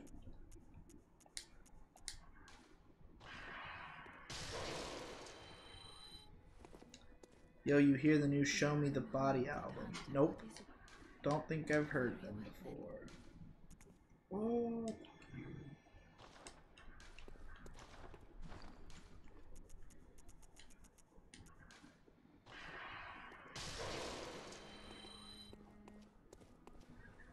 Welcome. What is it? I assume Stumblereel is referring to Godzilla, and he said, I don't how. I think he might have meant I don't like how. I don't like how the new director seems to be more of a fan of the 70s Godzilla films than the 90s ones. It does seem very Showa-esque in tone. Like, Godzilla does seem like the good guy, but, I mean, whatever. It's better than the invisible, not his own movie guy. That's what I grew up on, was the Godzilla is the good guy and he fights the monster, and, like, that's what I like. Because, like, there's, like, a scene in the fucking trailer where the girl from Stranger Things, whatever the fuck her name is, like, puts her hand on Godzilla's muzzle or some shit, and they're, like, throwing out, and, like, fine. I don't even care. Like, every frame of, like, the monster fights looks like fine art in the way it's, like, so detailed and beautifully framed and gorgeous and makes me come every time. So I'm like, they can do whatever they want. They can have them fucking dancing on the moon and fucking flying. I don't give a shit. Like, go full cheese if it's this gorgeous. You're fine. Jalen Harris asking, will Digibros come back when we go back to Virginia? I'm sure we will make episodes of Digibros every so often. It will probably never be like a regular show again because Victor is very busy. And if I was going to work on stuff with him, it would probably be more advanced things than Digibros. Alright, where's this gate that I've opened up? Alright, go not that way. Leave this place. This is where I came from. Oh wait, never mind. Go the other way. Okay. Straight or down that way? You can go either way, really. I didn't stay in this area very long, so... Yeah, you want to go over there, I think. This guy wants a word with you. Fuck you, buddy. If you go into the shadows over there, you might get kidnapped. I'm not sure if that can happen yet. That seems silly shit. Over there, yeah, over there. If the guy is over here. Yeah, this guy can kidnap you. If you're not careful. That's unsettling. Stay away from me, rape man. He just has a sack. That's sketchy as fuck, dude. Tom, thoughts on Halo Legends, if you've seen it? It's okay. All of those, like, oh god, he's, like, trying to get me in his field. All those, like, compilation movies are just kind of okay in my book, except for Animatrix. Animatrix was pretty sick. I mean, it always just depends on, like, the episode, really. Like, I wrote a review of Halo Legends way back on my blog that was, like, talking about how... Fucking goth Santa over here to send me this sack. Mostly just complaining about how the B-Train segment was so fucking awful, and why the fuck did they even get invited when they can't make anything competent. Whereas Bones was just, like, an action scene starring Master Chief. Yeah. Oh god, there's another dude. Why? Why? Digi or Tom, what's your favorite Godzilla enemy? Oh, Jesus. There's so many choices. Yeah. I mean, I really like Mechagodzilla a lot, just because every one of his incarnations is different. It's pretty cool. I killed both at the same time. Hell yeah. You didn't even get kidnapped. Fucked! Yeah, design-wise, I've always liked Mechagodzilla. I think all of the incarnations are really cool. I like how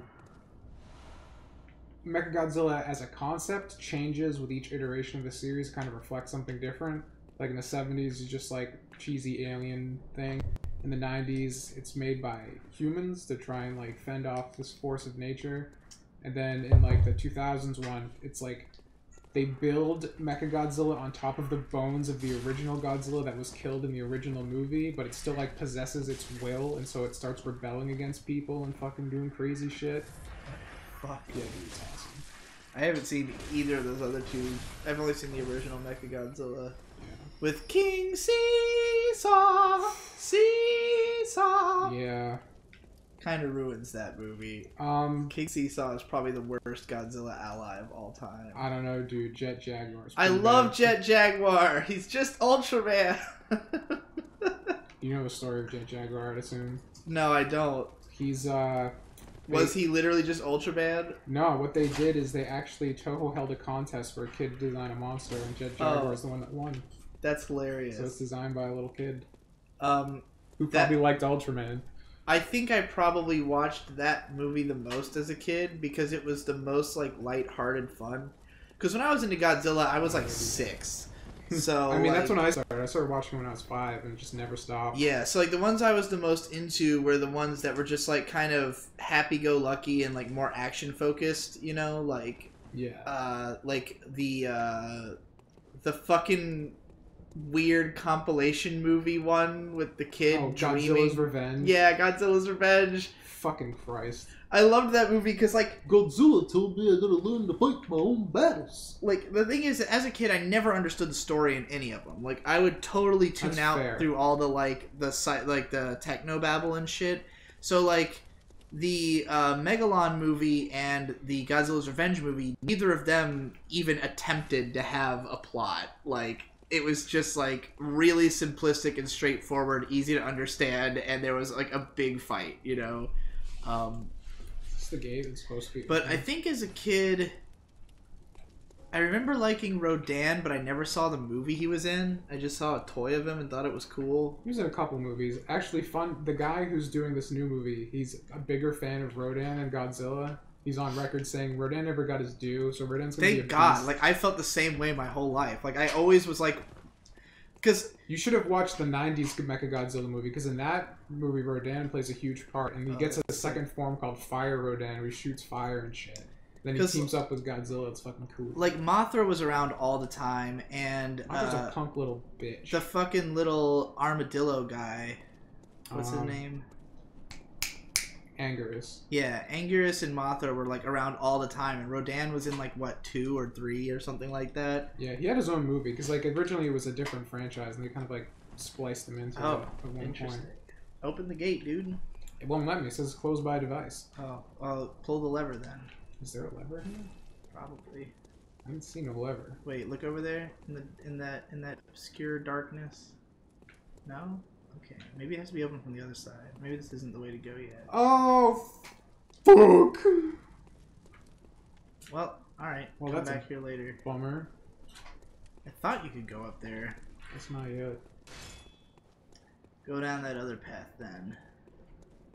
I killed the rapist, though.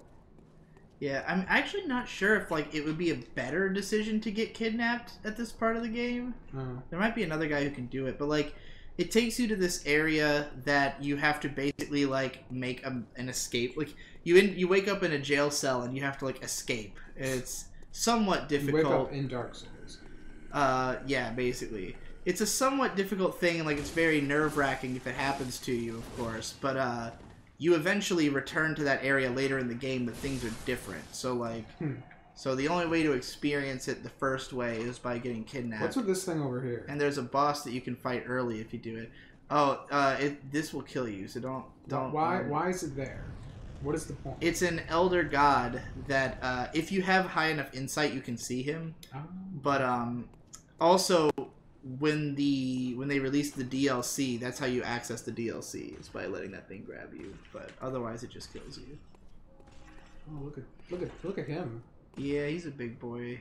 He's not that hard, though. But yeah, just going, like, literally right up those steps is the gate that has been opened by you beating the Bloodstarved Beast. Okay. Oh! Oh. He fucking reacted quickly. Alright. He was ready. He was prepared. I still guess I haven't really decided my favorite Godzilla enemy. Like, I like Gigon. I just remember as a kid mostly being into Gigon and Rodan. But my memories are kind of jumbled. It's been a long time since the days of my Godzilla fandom.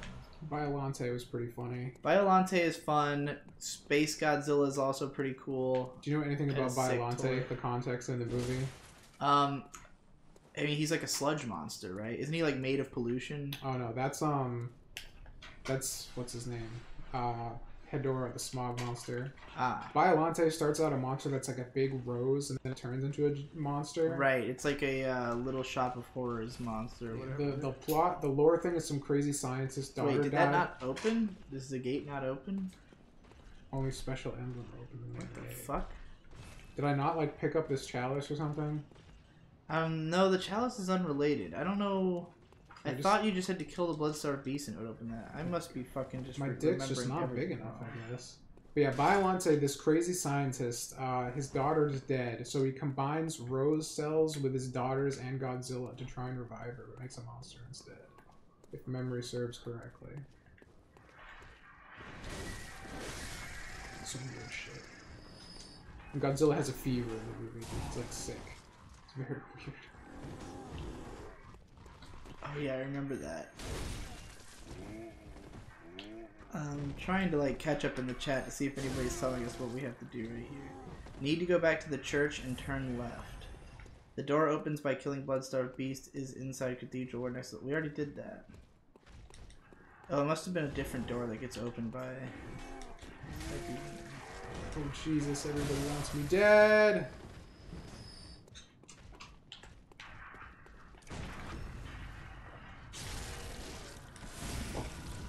I remembered I can do that. Did you or Tom, have you seen Godzilla Final Wars? The fights are pretty sick and everyone knows Gigan is the best. Like, Yeah, Godzilla Final Wars is pretty fucking sick. The best part, obviously, is when they kill Gino. It's fucking awesome. Yeah, the American Godzilla. And it's like literally 3 seconds and it happens in Sydney for some reason and it's set to Sum 41's All to Blame. It is absolute madness. I mean, the whole movie is madness. It's everything I would want. Godzilla Final Wars is everything. Like, it is every genre at once. It's got every type of fight that you could imagine. It's got like mech fights, kaiju fights, fist fights, like flying fist, like super powered people. Like, it is If you ever wanted fucking total Godzilla, Power madness. Rangers, and the Matrix all combined into one, that's what that movie is. A lot of people seem to not like that movie, but I'm not sure why. Those are people who can't have fun. No, yeah. But that's a Ryuhei Kitamura film, the guy who made Versus, and he also directed the cutscenes in Metal Gear Solid: The Twin Snakes, Sure.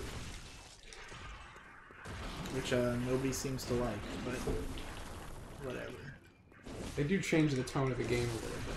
It gets a little bit more crazy. But of course, it's Metal Gear, so it's always pretty crazy. Fuck you. Goddamn stamina. Need more endurance. Yeah, I think you need to go back to the church where the boy was. This path doesn't really lead anywhere, but there is some items I guess you can pick up and shit. It's the first time I've gone this way, so I don't know what the fuck's happening. There was a part in me and Victor's Bloodborne playthrough where I noticed one of those benches and then realized that you could like kind of sit on the bench, and I made Victor sit on the bench and I just kept saying bench over and over again for like minutes. I was possessed by the bench. Yeah, there should be back inside the cathedral like another open door probably. Alright. Let's find out. Yeah, that one right across. Oh. That's the door that was opened by beating the I Bloodstar. didn't even know that was a door. Yes.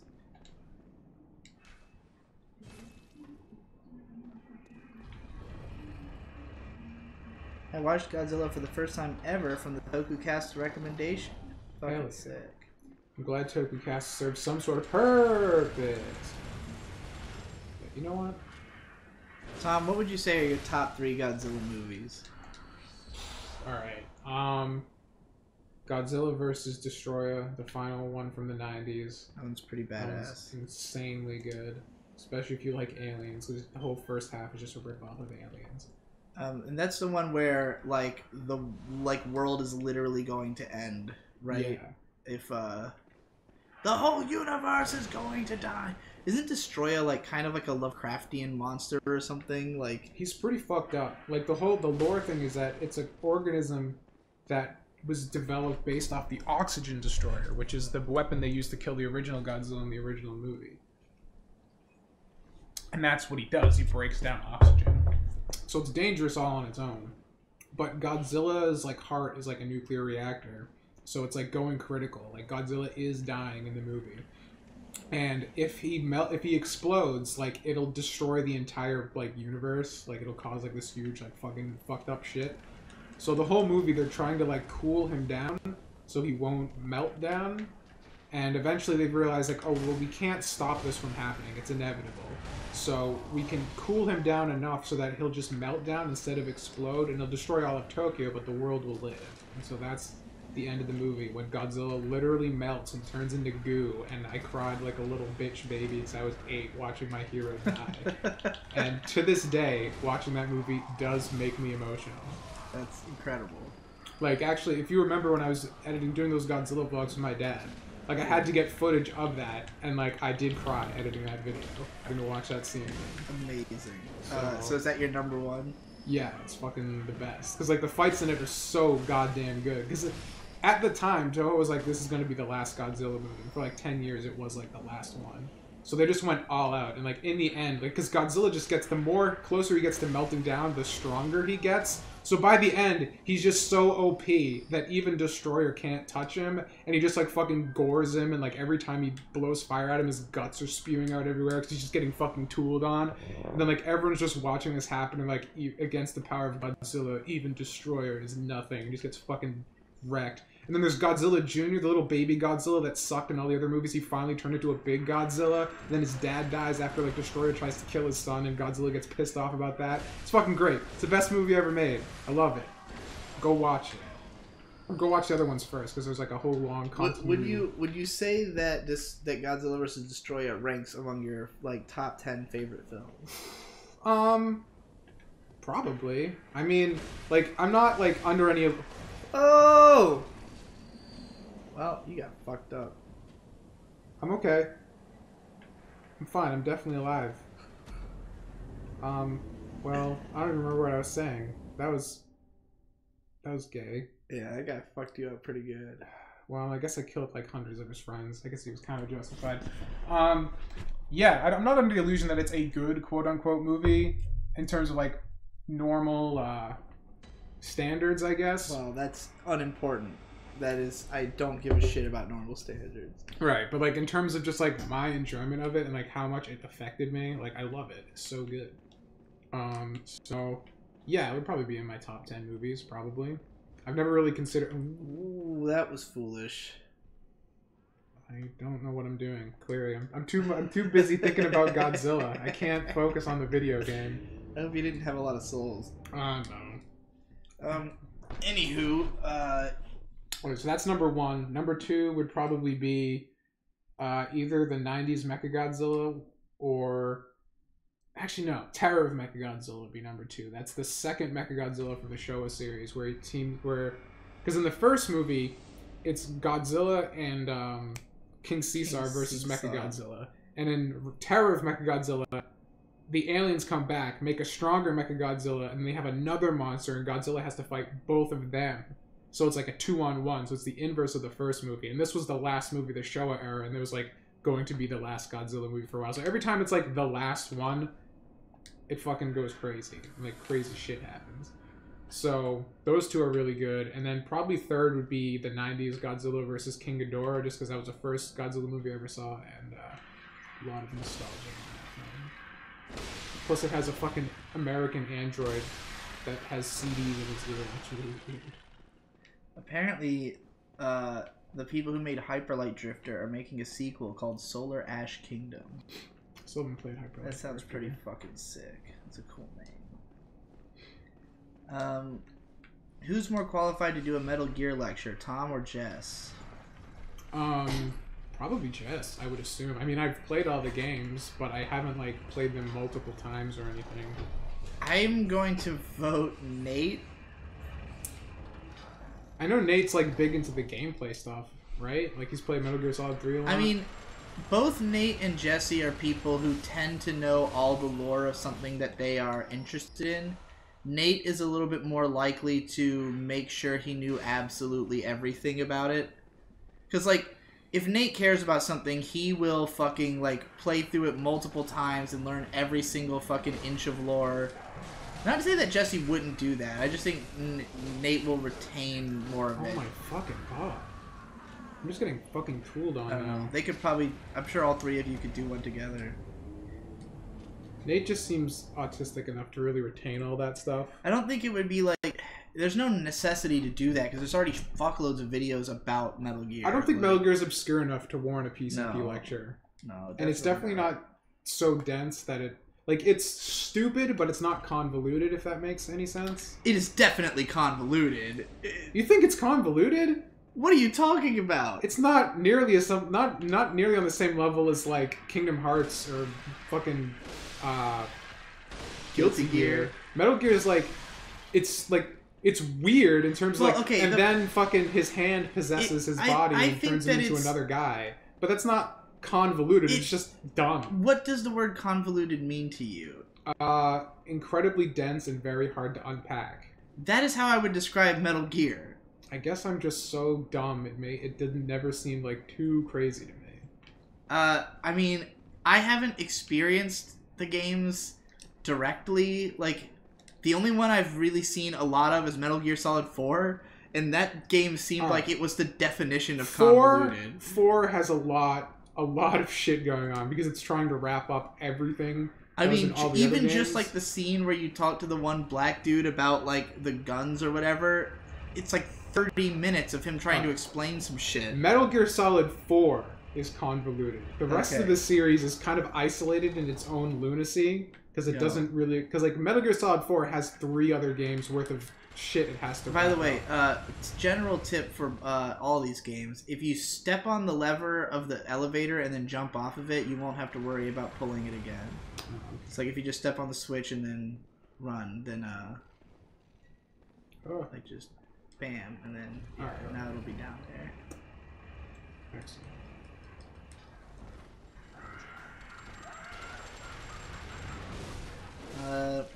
Digi, what is a video you made a long time ago and said, "Man, this is the worst thing ever"? I mean, I feel that way about at least a few of my old videos. I can't think of an example that's perfect. Tom, you never finished your top 3 Godzillas, so we've got Destroya and Mechagodzilla 2, right? Yeah, and then the 90s Ghidorah movie. Alright, let me remind you that Shin Gojira exists. Would that be in your top 3? No? You wouldn't even put it in your top 3? Damn. I mean, I have so much history with the rest of the series that it's hard for something like that to like Yeah, that's fair enough. penetrate it. Because of the fact that there's such a huge gap between the era when I was into Godzilla and the era when I saw Shin Godzilla is easily my favorite. It's definitely a fucking great movie and a good Godzilla movie. Healing Church worked on. I've heard this guy talk about this place. I'm here at the place he was talking about. It's also funny that the original Godzilla is not even in your ranking either. I mean, it would definitely be my top 5. Have you considered playing From Software's older titles like Armored Core or Kingsfield? I've played... Maybe I haven't played either of them, but I've watched people play them, and they both just seem like prohibitively difficult for me. And like, granted, I felt the same way about Souls in the beginning, but Souls was more immediately inviting to me because not only do I love the aesthetic, but like I love action RPGs in general, so it felt like a game that I should be able to play. God, oh my God. When I watch people play Armored Core, like the level of like maintenance and upkeep and like tracking different parts and customizing your mech, like I don't generally enjoy customization in video games. I find it to be a pain in the ass. Kingsfield is just like a weird, confusing fucking... When we played Kingsfield at RadCon 2. You were there for that. Yeah, that was just like... It was a nightmare. It's just like, this is too old. Fargasara says Tom's childhood hero would be a terrible monster who destroys civilizations. Hey, he saved the Earth for a while. He had a good streak for a bit. Even though I grew up on the evil one. Tom, could you make a favorite movies chart and post it in the Discord? I would have to think about it for a long ass time, but yeah, I can do that.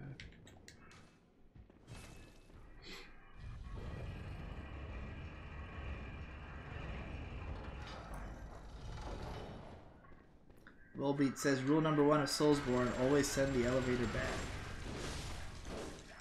It's a habit you have to develop. I guess so. Never really thought about it until you mentioned it. It's just so that you don't run into the shaft again, because it happens to everybody. Especially the more frustrated you get, you start fucking rushing it, and then bam. Kajoro Bitthorn says, I started watching Half in the Bag for the first time yesterday, and I was hypnotized into watching them for like 4 hours. Thanks, Digi. Only 4 hours? I swear there's gotta be like hundreds of hours of Half in the Bag, right? Yeah, I discovered a new YouTube channel. I binged all their videos yesterday. Oh yeah? What is it? High Top Films. What is that? Should I watch it? Would I like it? He talks mostly about superhero movies. Oh, and like, great. Just like every other movie channel. Well, he's the thing that makes him more interesting, in my opinion, is that he is a filmmaker. So he talks about like, you know, like the way these films are produced and also like the theming and stuff. But like, it's like he specifically makes fun of like the douchebag who sits in front of his set of collectibles and talks about like movies and shit. He goes like much more in depth than that, I guess, and I don't know. I just think like a lot of. I already watched Ralph the Movie Maker. I don't know who that is. You don't know Ralph? I know the name. Oh my fucking god! I'm getting raped now. Like this isn't even close anymore. Ralph the Movie Maker is pretty good. I would recommend checking it out. But I will also check out. What was it? High Top Films. Yeah. Red Letter Media is underrated despite being hyped by everyone. Who is underrating them? I've never seen them rated anything but well. I wouldn't say they're underrated, but it is surprising that do they still not have 1 million subs yet? No, but they have like a really dedicated fan base, right? You know, they have like a fervent like. I want to say they probably hit their sub count in views on every single video. Right, and that's like the interesting thing is that like they have such a, you know, ardent fan base that their place in like popular culture is very like strong, but they don't have the raw numbers that you usually need to get to that level. No, but they have a very powerful Patreon. Absolutely. I mean, that's why like me and Nate have always said that like our ideal for like PCP HQ is to set up like what they have, you know, like that because that like that's the kind of appeal that we see ourselves having is like we'll probably never break 1 million subs, but the people who watch us will be like very hardcore and like they'll watch every video and they'll, you know, be quoting it all the time and shit. How many subs do they have? Let's go find out.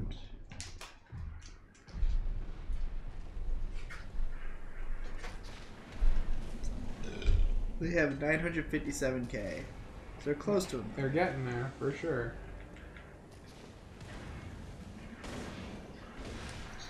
I mean, it's interesting because, like, as big as they are pretty edgy. Like, I think that's the main reason they are not bigger, is that they're not, like, clean, you know? No, not at all. And they've, like, I think the only reason that they can get away with that is that just their production values are so high, and they talk about so much mainstream shit that, you know... Lost electric bill. Hey. Don't know about the water bill? Yet. I'm sure it'll be forwarded to us. And we should also change our addresses soon. Yeah. Oh, I also have to make a couple calls to the new house to activate the, like, water and utilities. I'm gonna, because I have a list of all the things that we need to do. Yeah, write that down. Call utilities. Also, we have to call Verizon and probably shut off the internet. Oh, yeah. If you think of anything, just let me know, because I have a huge fucking list of things. Right. it's time for real life shit. Charles Q. Bake says, I'd love a lecture about anything by PCP University. Yeah, man. Did either of you guys beat Sekiro? No, I've been out of town for the last week. I have not played it. I will say I like Victor was not as far as along as I was, but I was watching him play and he was clearly a lot better than I am, and it was pretty funny. Shade, of course, had beaten it like day one because he's a fucking bamf. The younger you are, the better you are at video games. Just a fact.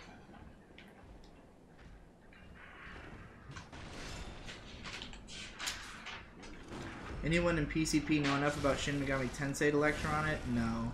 I think I'm the only one who even has played anything other than Persona, and Mage has played, but I don't. Obviously, Mage isn't going to do it. she played one other than Persona? I believe so. I thought she played a bunch of them. I have no idea. I've never heard her talk about it. I'm pretty sure on PC, maybe not on PCP, but I know she has. Well, she's on a lot more episodes than I am these days, so I could very well have not heard it. Someone can fact check me, I'm sure.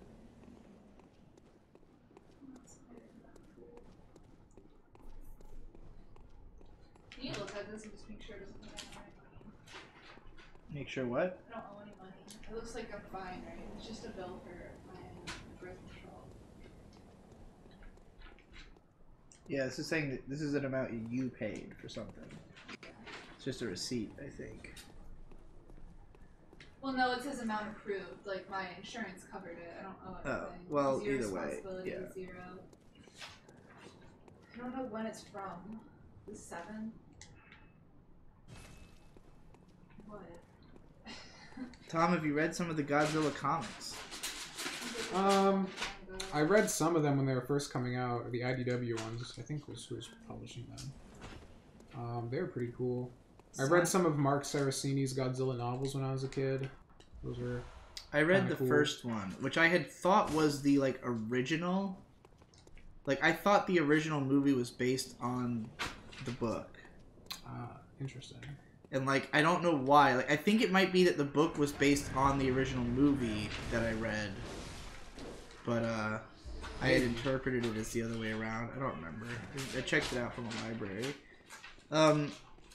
Sonic96 says Shin Godzilla is boring AF. I thought that movie was constantly exciting. Start to finish.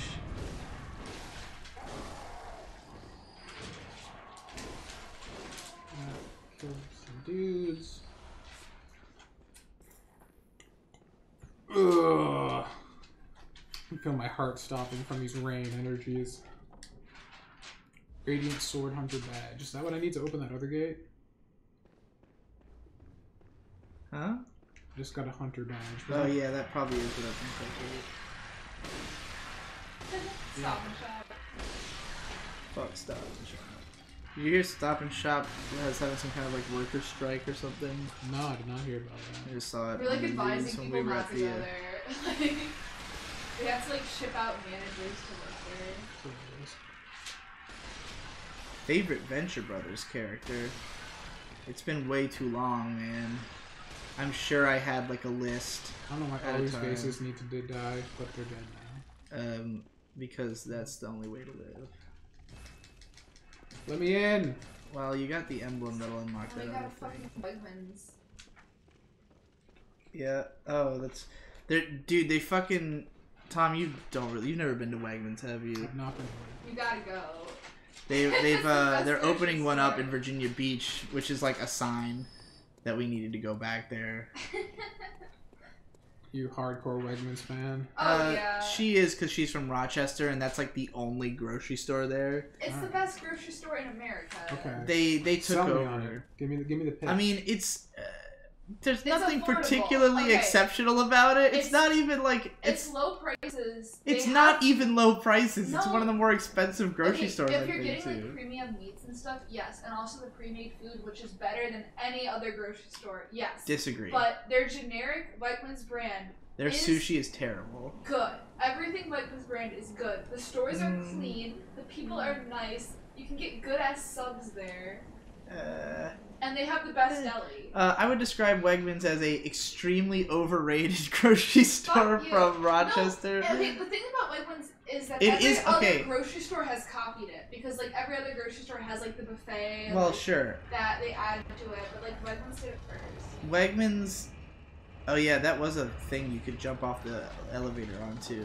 Oh, that was Yeah, it's like a secret of some sort. It's a secret. Go for it, dog.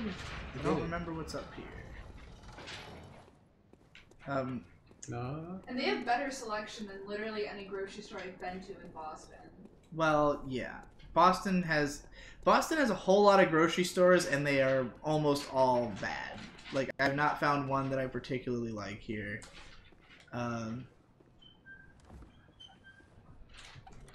Go to Roche Bros because it's close to us. Rune Master. I did. You got a trophy. Guess so. Anyway, we're gonna have. I'm expecting a check in the mail from Wegmans after that advertisement. God, I wish. For me. You didn't say anything good about it.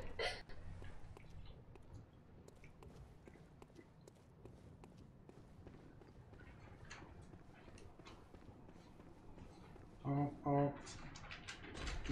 Digi and Tom, is there any quote-unquote high art or classical art that you are into?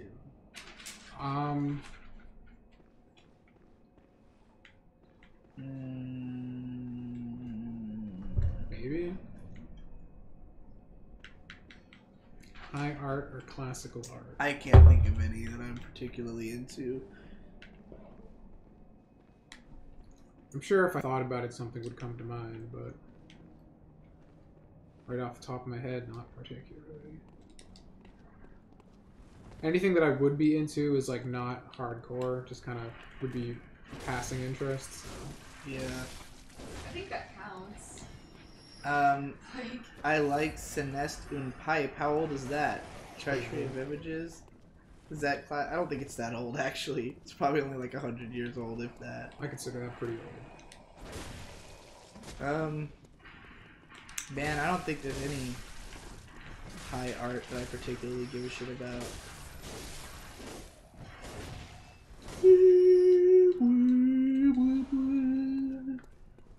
Can I open this now? No.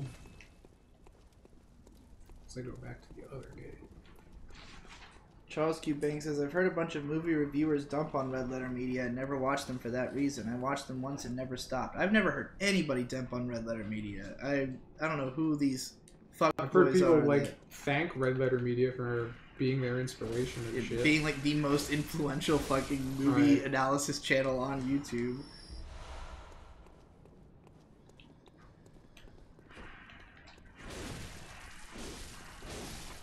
The fuck?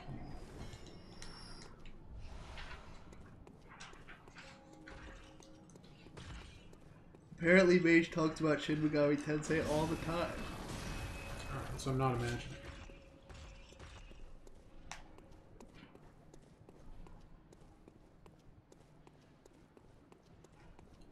No! It won't let me open this either. Stumblereel says, while growing up, I was envious of my dad being the only one allowed to throw tantrums, so I watched Godzilla films to vicariously throw tantrums on cities. What in the fuck? That's great.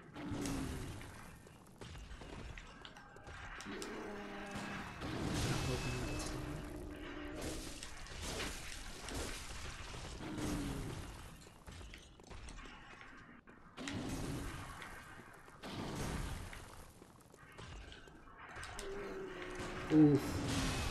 Leave. Man, I've barely done any damage.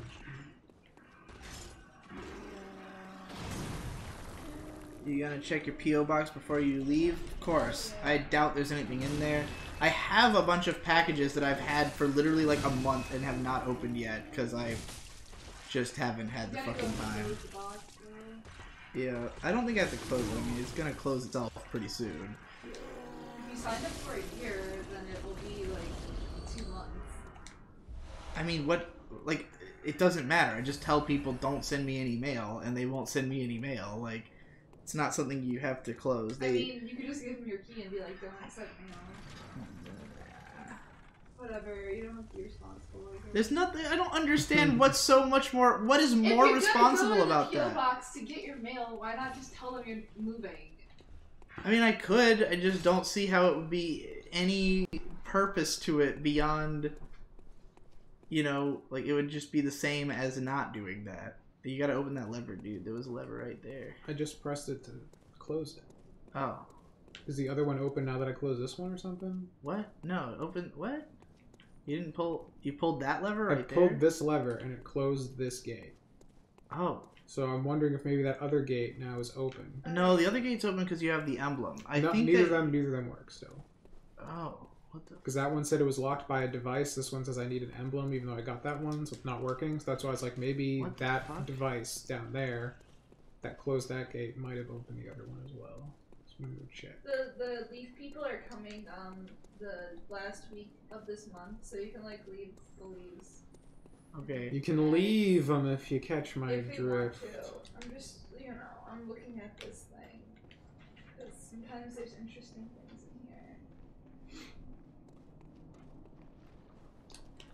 in here. Why do you think the Souls series hasn't yet gone back to the interconnected, well-designed Dark Souls 1 had? What do you mean? They all have that. They literally all have that. Sad face! I'm stuck.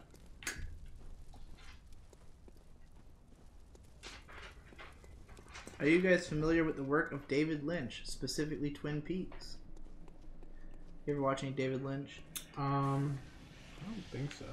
I watched like 5 or 6 episodes of Twin Peaks and I enjoyed it. I just ended up not continuing because the episodes were mega long. And they're like an hour, but you know, I don't watch a lot of live action TV, and it's also very slowly paced. Like, it's very atmospheric and slow and weird. And I've seen Eraserhead, which was pretty cool.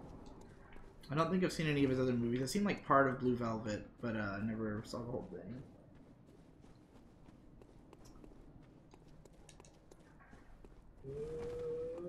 Just gotta figure out where to go. Tom, are you a Gundam fan? Casual Gundam fan. I would watch more of it. I just haven't because I suck, I guess. I know you've seen OG and G Gundam. I've seen OG, G Gundam, Wing, 0080. 0080's so fucking good. It's great. And I watched some of Seed, which Bernie sucked. for Burgers 2020.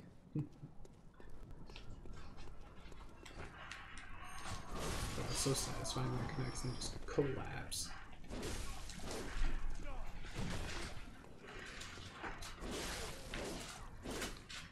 Another gun have I seen?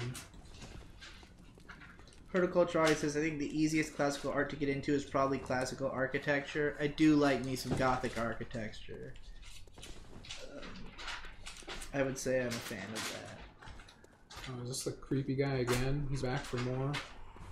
I want to rate him so bad.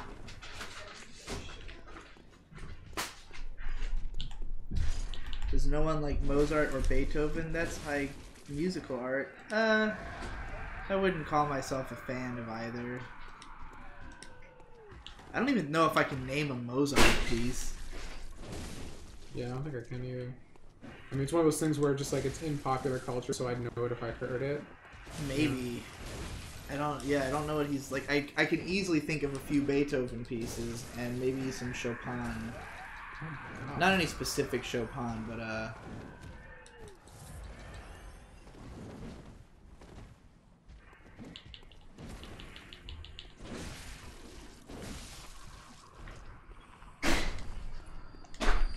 Twin Bloodstone Shards. Isn't that the one you need to get the yeah, next it's level? the next level.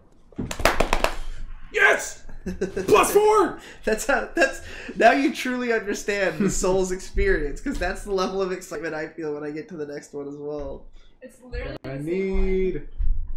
Maybe it's the same one. Oh yeah? that's the same exact one. That's hilarious. We No bought a new. one Because we will- got the cheapest one. Yeah, Fucking we thing. bought the cheapest possible carbon monoxide detector, and of course it's the same one that was already in the I'm house. sensing a theme beginning Yeah. to form here. It's almost like they're min-maxing their rent. Exactly. Yeah, the place we're moving into seems like kind of the opposite. Seems like they've put way too much effort into the house for the amount they're selling it for. And apparently they had lowered the price at some point. Yeah, they lowered the rent.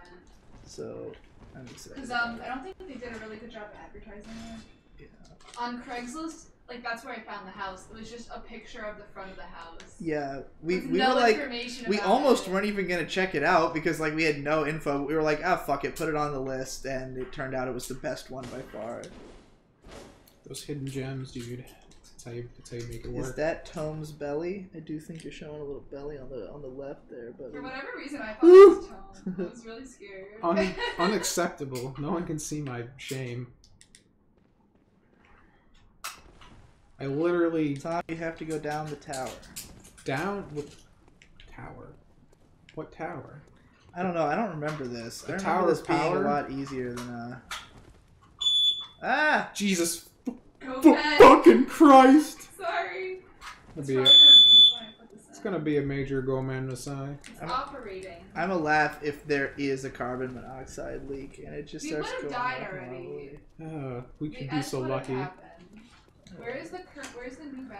Where did I put this in? Well, I gotta go find a tower now and descend Like it. the old one. Digi or Tome, what's your favorite live action TV show? Ooh, fuck.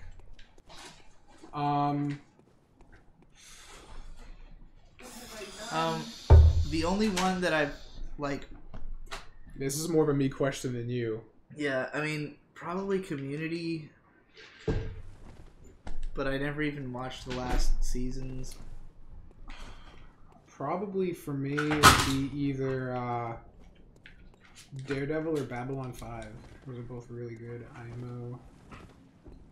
This looks like the new one. This one looks like a different shade of dirty, right? Did you put batteries in the new one and then instantly get them confused? The backs. Oh, the backs. I think Okay. the back of this one's like downstairs somewhere. Okay.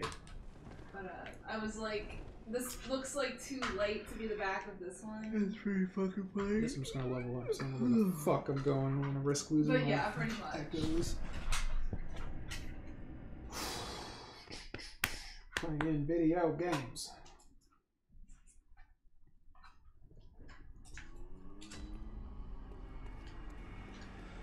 No Vivaldi, 4 seasons. Don't know what those are. Vivaldi? Vivaldi, you know Vivaldi? Isn't Vivaldi an internet browser? Probably named after Vivaldi. Probably. I love classical music, but only when I'm like studying. Minaj says all classical music I know is from Evangelion and it's almost all Bach. Funny you say that because the only one I really remember is the Beethoven piece. I know Beethoven's Ninth because in elementary school I was in marching band and we played Beethoven's Ninth.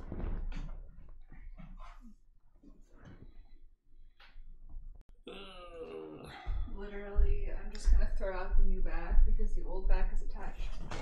You'll learn a whole bunch of other classical if you listen to or watch Legend of the Galactic Heroes because all the music is classical in that show.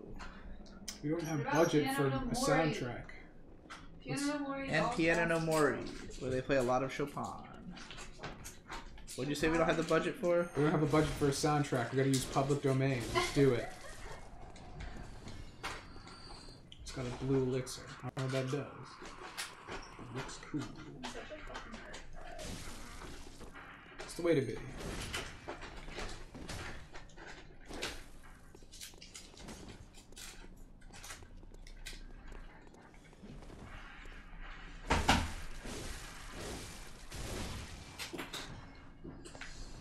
Alright, I can cross off the CO2 detector. Bunch of people shitting on Zeta Gundam in the chat. That's weird. I mean, nothing's as good as G Gundam, so I can't really.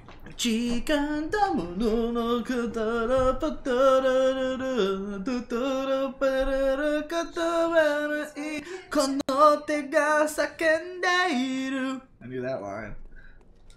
Bright you now 君は描いた Shining finger 夢をつかれのこめかまだもう You ain't got a chance. Someday I gotta watch it subbed. I've only seen it dubbed.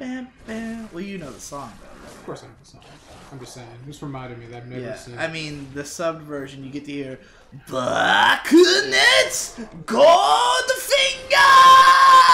Yeah, that's the only reason I need to watch it. Yeah, because you need Godfinger. Fuck that erupting burning finger bullshit. Godfinger. When I first found out that they changed it from God Gundam, I'm like, man, really? Yeah, it's God Gundam and Devil Gundam instead of Burning Gundam and Devil Gundam or whatever. Dark Gundam, yeah. Can't let those kids know about the religion that their parents are teaching them, I guess. Yeah. Question mark. Bright you now. I guess I'm just grinding for echoes right now because I don't know where to go. I haven't found this mysterious tower of power yet. Oh. Charles Q. Banks says, I only listen to music that either has no lyrics, classical, or anime soundtracks. I know a lot of people like that, especially, like, in my early days of anime blogging, there was always a lot of people who were, like, big into anime soundtracks and then classical. And, like, I feel exactly the opposite. It's usually a struggle for me to listen to music that has no vocals at all. How much is this worth? I mean, I do listen. I have no idea. We have some random silver dollars that my grandma had, I guess, just found and was like, are these yours? And I was like, I don't know, probably. Because one of my granddads used to give them to us. I'm sure we could look up each of their value as long as they have their information sheet. Because the whole point of those is that their value increases over time. They're sort of like a... Does it though? Is that a lie? Is that No, real? it does, but it's just not... Yeah, but like we didn't buy them, so... I don't think they're a scam. I think their value does increase because they're all limited edition, but it's not like they increase exponentially, you know. I'm still waiting to cash in my fucking Pokemon first edition cards. Charizard. Yeah. And my fucking The thing about the wingless Pokemon Quackers cards, Beanie Baby, that's gonna be worth some real Pokemon money. cards, the reason that they're not worth anything is that it was all artificial scarcity. That like Sure. there were so many of them that there's never been a shortage. Like, granted, like the promo cards might be worth something because some of those really were limited run, and I have a bunch of promo Dude, are you cards. fucking hyped to go to Detective Pikachu and get your promo Detective Pikachu card? Yeah. Hell yeah! Oh man, I don't want to see that movie, but I'm sure I'm gonna have to. I'll fucking go see it with Talk to this I don't guy know, again. your grandma. No, Do I have any friends? I'll go No. see it with you. I just know it's gonna be bad. Like, Dude, I'm just going for the card. I get a free movie with my card as far as I'm We concerned. can review it. You can write it off on your taxes. It'll be no, fine. yeah, I'm definitely going to see it because I have to. Are we gonna miss the movie that we wanted to go see? What movie we wanted to go see? Oh yeah, the Whatever it's called. what day was it on? We're gonna miss it. Yeah, It's probably. like on the 21st, I think. I just want to keep playing video You can just games. fucking watch I it just online. wanna play. Didn't you already come around here? I've been everywhere like 4 times, and it's just all dead ends. Go to the Hunter's Dream and talk to Gurnham. He might tell you where to go. I didn't know he helped Do you you. have any like? Yeah, if you talk to him, he tells you new shit. We should have that white duct tape somewhere. Right? It's probably down in the down in that I'm gonna room, label in the these furnace room. boxes so we know what's in everything. You need tape? Just write it Yeah. on. Label, put some tape on it so you can, Write something on the tape. and then pull But it you could off. just write directly on the box. The boxes are already clusterfuck. Oh, you mean the tubs Yeah. that have like 8 different things written on them, Yeah. crossed out. So my grandma gave us 23 tubs, but they're all like in ass condition and have clearly been used for decades. Wait, where did you say they'd be? Probably in the furnace room. You're right. Yeah, let's see what Garmin has to... Oh, is he not even fucking here? Where does he go? Where'd he go? Where's that old man? Oh, that fucking asshole. Where does he go? I don't know, he's just Is he there the final sometimes. boss? and Is he going he off to do is the nefarious final things? boss. Is he really? He is actually the final boss. That was like my first thought. Like, this guy's a boss, isn't he? Yeah, he's the final boss.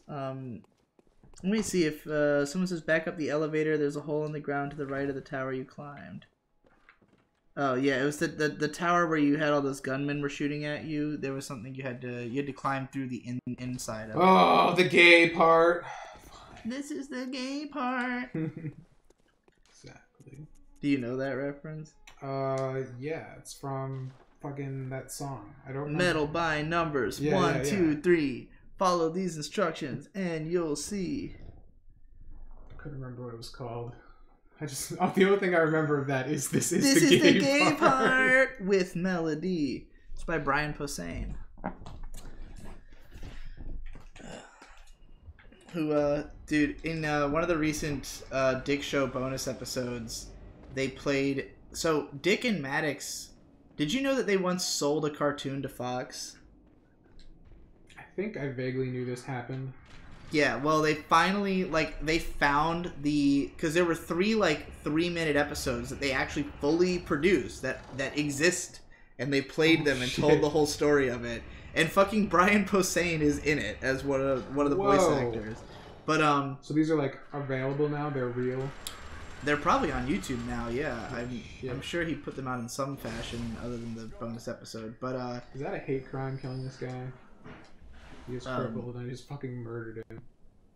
But yeah, That's punching down. the main thrust of the story that he tells about them is the fact that so the main characters are based on Dick and Maddox, right? It's like they wrote themselves into the show basically, but the idea of it is that it's basically like Dick is like a somewhat normal guy, living in LA. He lives with this woman who they were dating at some point and they got officially married so she could get her green card, but they're not actually a couple, they're just living together.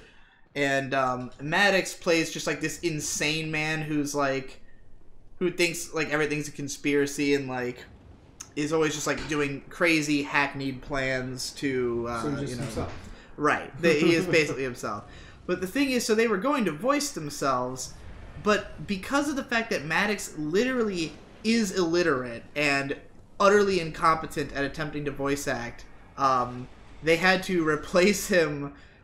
He tried, and they made him do a bunch of takes of his lines, and they're all just abysmal. And they had all the takes, so they played every single take that Maddox did for these roles, and it's quite embarrassing.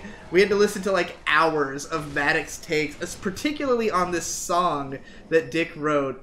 That is, it will be stuck in your head forever if you ever were to hear it. But he has 30 takes of Maddox failing to sing this song, and it's really bad. But they ended up replacing him with the voice of Master Shake. Whoa. Yeah. Hell. And everything about this sounds great. Yeah, it was animated by Titmouse, but it looks like shit. I would assume so. I'm imagining the bottom of the barrel Adult Swim production value right now in my brain. Even worse, but man. Yeah, it's. Were you fucking kidding me? It How looks. did that not hit him? It looks like ass. It animates very poorly, and it's somewhat stiff. But it seemed like if it had been fleshed out into a full property, it could have been an enjoyable enough sitcom. But, well, damn. Yeah, it was. Art imitates life. I just thought of it because of Brian Posehn. So yeah, once you get to the top of this tower, there should be a hole you can fall down or something to go inside of it. Or maybe it's right in there. Is there a hole in the middle of that room? I'm trying not to get knocked off the edge by this guy again. There's not. Wasn't there a ladder behind you? Go over that way. Maybe I can just skip these guys. See, my brain is still in I have to fight everything mode, and I don't think I can turn that off.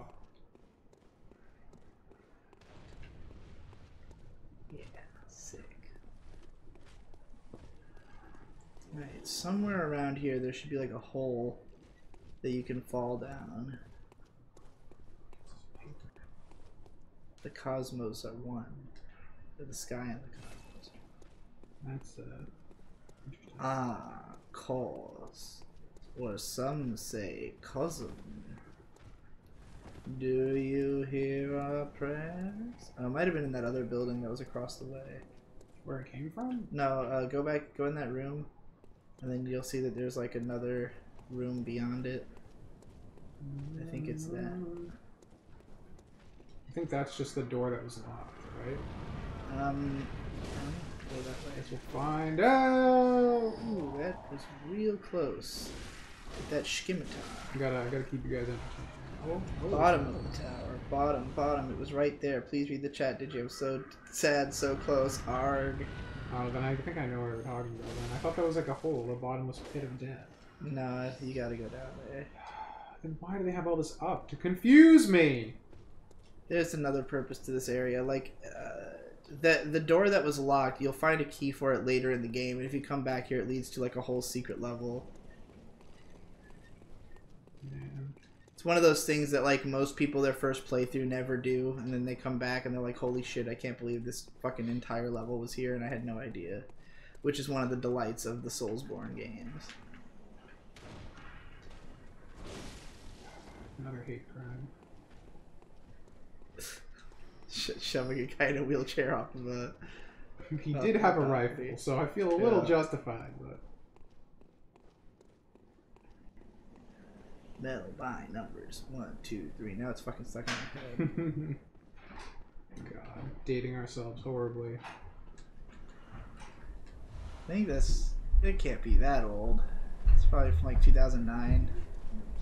I'm assuming this is the hole? Yeah, down there is where you want to go. I remember now. And then this will lead you into, Hell. Actually, yes, because there's a fucking literal Satan at the bottom of this, this area.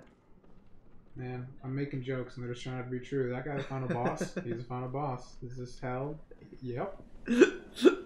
Great. This whole game is hell. Well, this whole developer is hell. That's what they make. Like, how many versions of hell can we make? They gotta make 7 games. Like, alright, we've made all of hell. All 7 layers of hell in game form. Makes sense. It's probably their goal. Yeah, you just gotta slowly descend this fucking... This seems safe. What could possibly go wrong? Especially with this incredibly dark TV we have right now. Yeah, it is pretty dark. Making all of this unseeable. Guess I could try. Is it not Nye? I think you can pronounce them either way. I usually say Nye. I don't know why I said Knee that time. Oh, fuck.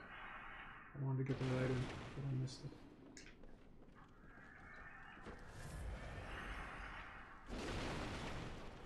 That seems like a not good place to go.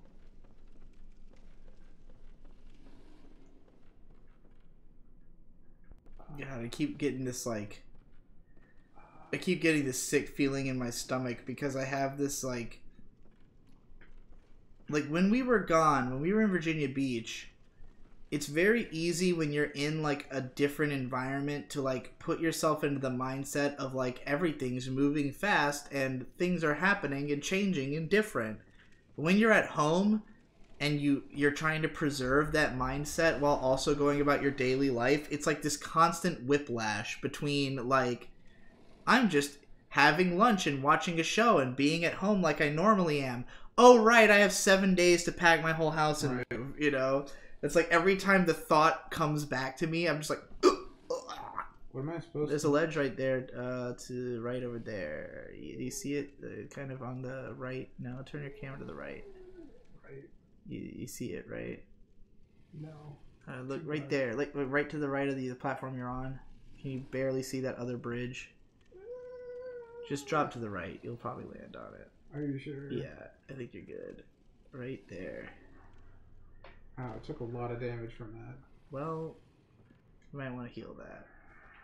Because you do have to fight Satan. Oh, is it like, am I going to another boss right now? It's not a boss, it's just a Satan. Hey, someone subscribed even though this is the last one. He says RIP Games. It was Agent Orange 1128 who subscribed for 7 months. What a legend. Been here the whole time. What a god. Assuming that wood plank under me is safe. So I'm going to... Go for it, dude. Do what you gotta do. Is it? Oh, I think I should go on this side, right? Do whatever you think will make God's light shine down on you. You could jump to that one over there. I guess. If you do a running jump. That didn't work. Didn't work. You needed to run, not to roll. I Alright, well, get ready tried... to fight a Satan. Where's he at? There he is. Oh dear. You can barely see this fucking Satan. Much like the real Satan. This is like a really weird enemy because it's the only one of this enemy that exists in the game, and he's not a boss per se. I guess he's a mini boss. Ow, ow. Okay. Oh, we've got flame hands. Oof. Hell yeah. Fucking love.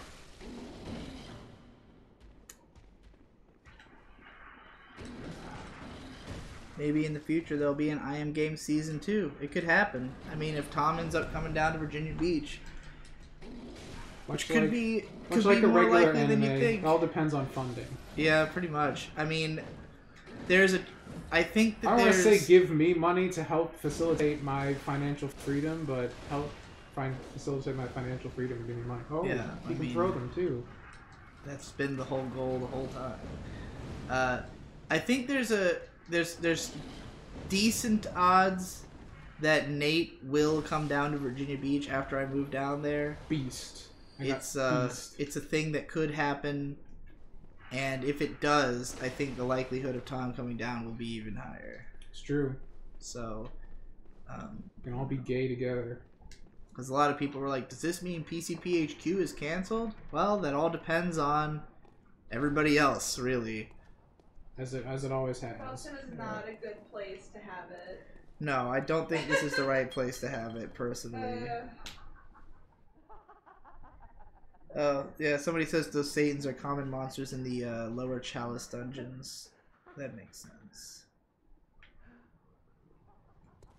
Why does everybody in their houses hate me? I'm trying to be a good boy.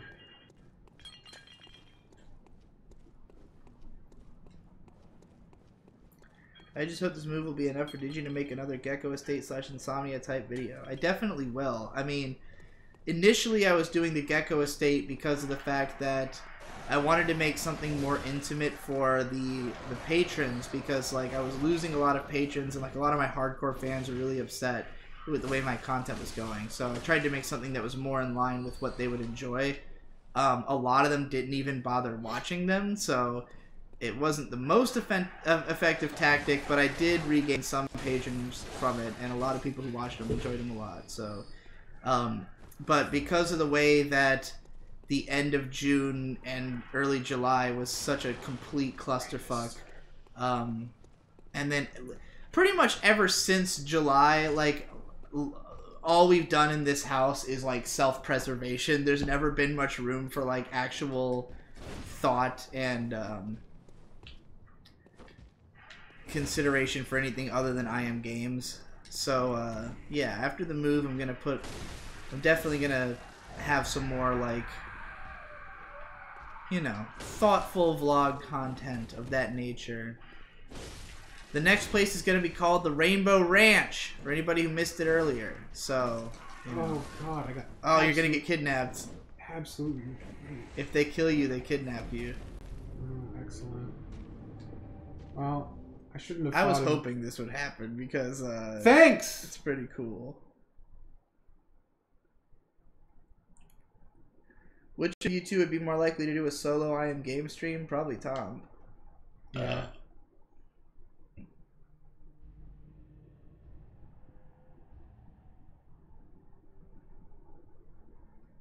This is such a weird thing to happen. It's so random and not clear as to why you would even do this. He put you in a sack, man. Yeah, but I just mean gameplay-wise. Like, nothing else like this happens with any other enemy as far as I know. And there's no, I mean, its just purpose is to fucking make you bizarre. go, what the fuck is happening? I guess so. And there's no lamp here, so like you basically have no way of leaving this area until you find a lamp. And if you die, you'll just respawn here. So it's like, So it sounds like a really shit time. Yeah, it's meant to be horrifying, but because I spoiled what was going to happen for you, it didn't have the same effect it would have, unfortunately. Madmen toil something. Surreptitiously. And the rituals to beckon the moon uncover their secrets. Faggots can't be a little less cryptic. Can I say that on Twitch? Okay. That's how we end our last stream, is by getting kicked off of Twitch. That would be one way to fucking put the nail in the coffin. Just be like, yeah, we're bringing the whole thing down with us.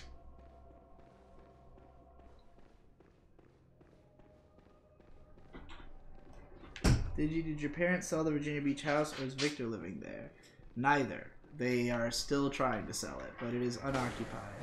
Dude, the fucked up part is that not long after they put it on the market, it got robbed. And like somebody took like a whole bunch of like big things. Like, What the fuck? took like appliances and the fucking sink. Why is there another one? He already wants you to get back in the fucking cage. No. Then you should lock the door then, retard. Learn how doors work. Yeah, it wasn't very thoughtful of him. But yeah, the old house got robbed, so they had to put a new security system in it and replace all the locks. But my dad's theory is that it was probably the landscaper that we had, because it's like the only person who would have known, you know. That was dumb. That was stupid. Oh, I had a good thing going. Well, you didn't get hit, so that's good. But yeah, we you know, because we were in the area, we were not far from the house, so we passed it a whole bunch of times, and we might have utilized the fact that we knew that the house was unoccupied to fuck in the driveway, since we couldn't do it in Vic and Hope's house too easily. We tried to get because there's like apparently some of my old backpacks are in the house, and we were gonna go by and go in, but we had to like the realtor has like some kind of app that she has to use to like unlock the house at the same time as using the key. Is happening right now? That bitch is tearing your fucking throat out with like an ice cream scoop. It looks like. That wasn't nice. No, that was pretty fucked. I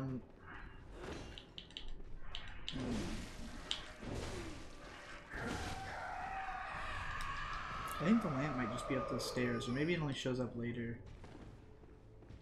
Because when you come back to this area, this particular room has 3 hunters that you have to fight at the same time, or find some way to drag them away from each other. It's pretty fucking hard.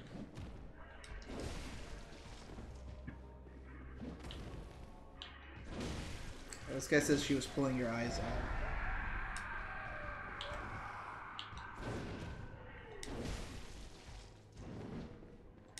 Jesus.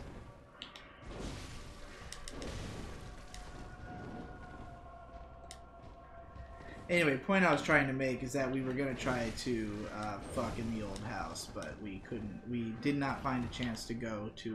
We didn't find a chance to go in.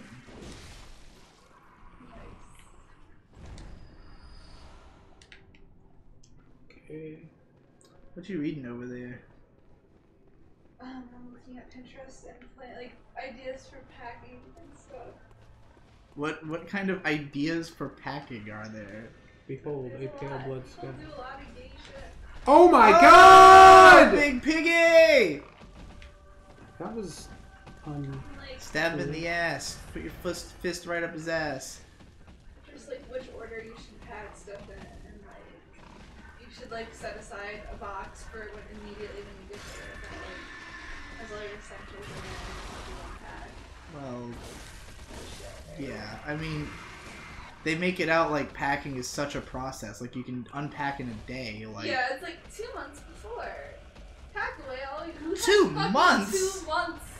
2 When you months. fucking get a house to rent, they want you to move in that month. I mean, like, I've done lots of moves where the packing lasted 2 days. You know, I'm pretty sure our last move, it lasted 1 day.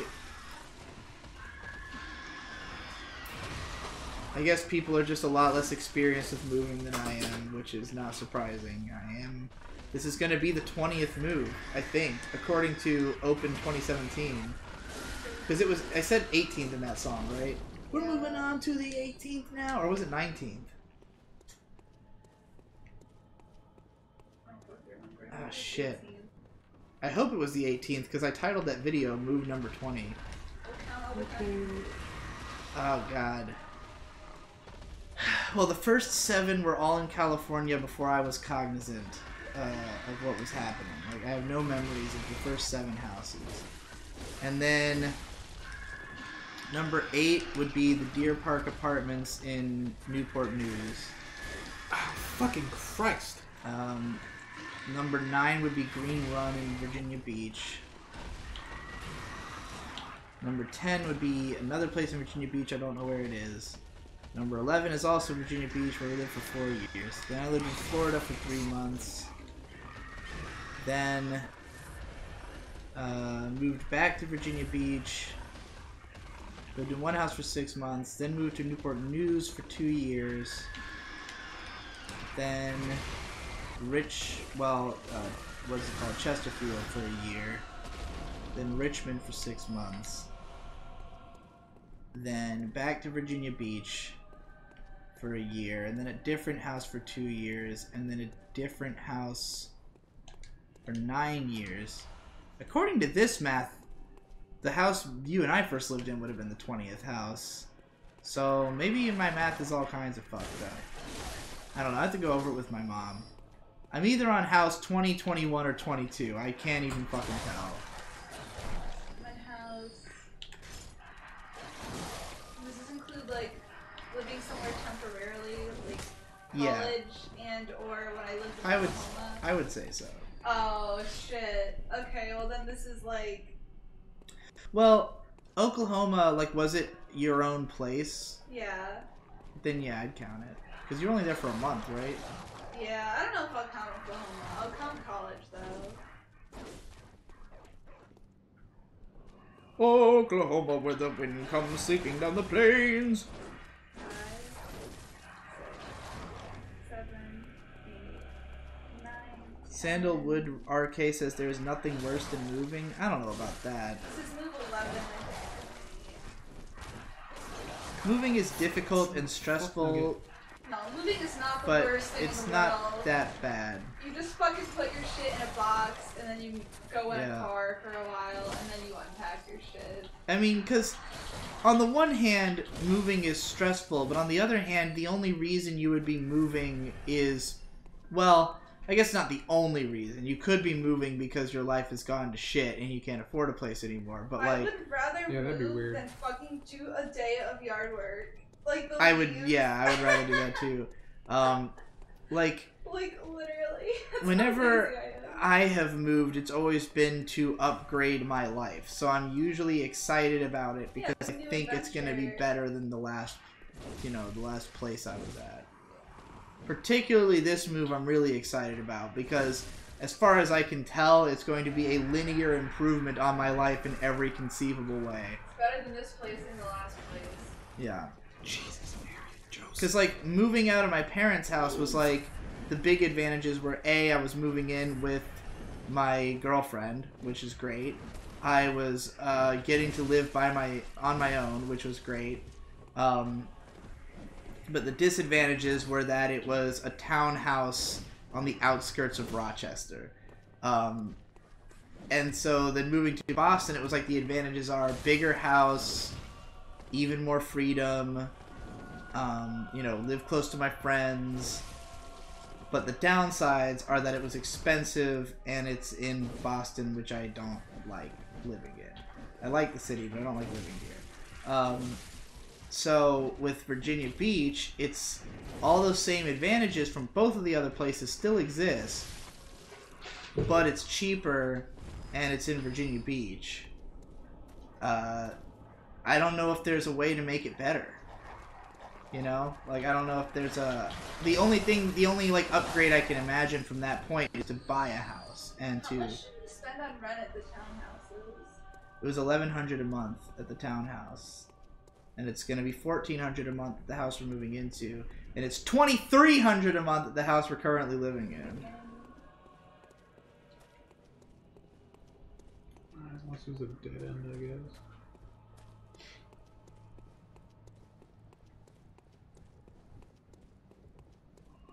Tom saying Catholic swears under his breath are peak aesthetic. Catholic swears? What are Catholic swears? Jesus, Mary, and Joseph. Oh, I've never considered those Catholic swears or swears at all. Just go from Boston to Austin and make it your goal to live in all the cities that rhyme with Boston. Black hooded iron helm. Whoa, sick. Just like real gear. You can also get, I think one of those glowers over there is a new weapon. The Tontritis. A new axe? No, it's a fucking sparky ball. A sparky ball. Yeah, you're gonna love it. I don't know if you'll love using it, but I think you'll love it. Sounds cool. Holy shit, fuck. Shit. Yeah, nobody likes you. Badass knowledge. I should probably pop some of those. Man, You've none of already those got are 13 sparky inside. balls. No, it's around here somewhere. I don't remember where. There's definitely an item up there. No, up that, yeah, up there. Up here? Yeah, I saw a glowy to the left. You're on the left. I'm retarded. Frenzied cold blood.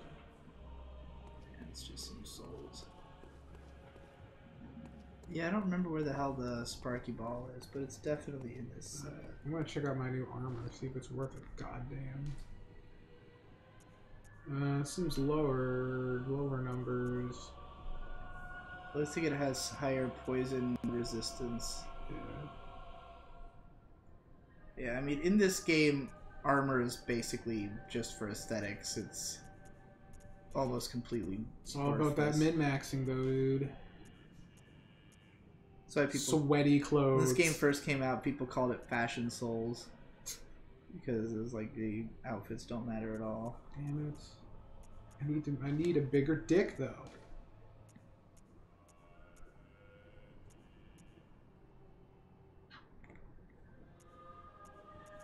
That's a little better. Did you hear about them taking a picture of a supermassive black hole?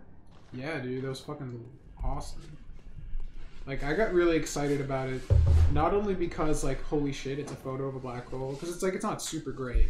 It's, like, the concept is more impressive than the actual result. But I just remember, like, you know, back in, like, elementary school, it's, like, 7 pixels of Pluto, and, like, man, in, like, 10 years, we're gonna have, like, a picture-perfect black hole image. It's gonna be insane. We're gonna unlock the secrets of the cosmos. It's gonna be awesome. God damn it!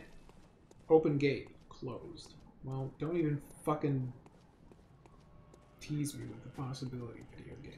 Yo, Tom, if you want to live in the middle of bumfuck eastern shore of Maryland, my house is right by a river, and there's a 121 square foot room for rent for $100. Buy now. That's, doable with my peasant money, for sure. Yeah, but I don't think you'd want to live in fucking Maryland for no reason. Yeah. You have to give, there have to be some benefits. Oh god, where do I go? Oh my god, why are they covered in shit and why am I clipping into the wall?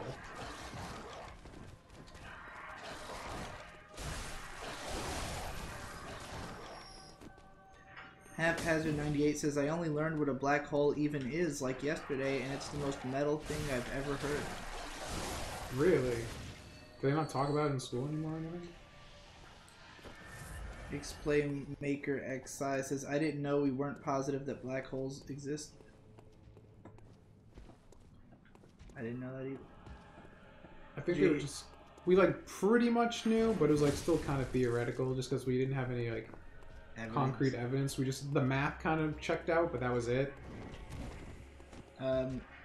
Did you hear about Julian Assange getting arrested? Yeah, very, very butthurt about that. Yeah, it's pretty unfortunate. I mean, who arrested him exactly, and like on what charge? Oh, so what happened was that he's been hiding in the Ecuadorian embassy in London for like the last 7 years. Yeah. And I guess they claimed that he like was breaking the rules and acting like a bitch, so they finally just kicked him out because they were sick of his shit.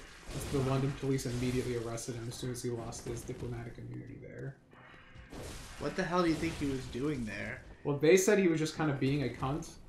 I imagine if he had to be stuck... What they said is that he was being a cunt. All these things that, like, dicking around with the guards, breaking the rules. But then at the very end, oh, and WikiLeaks reported on something about Ecuador and we're not happy about it, so get out. So he was still running WikiLeaks from inside there. Yeah, he wasn't supposed to be, but he was anyway, because he's a badass. And, what a fucking... So he's arrested on rape charges, BT Dubs. Nothing even... That's what I thought. It was like some kind of... Which apparently I've heard are bullshit, because it was like more...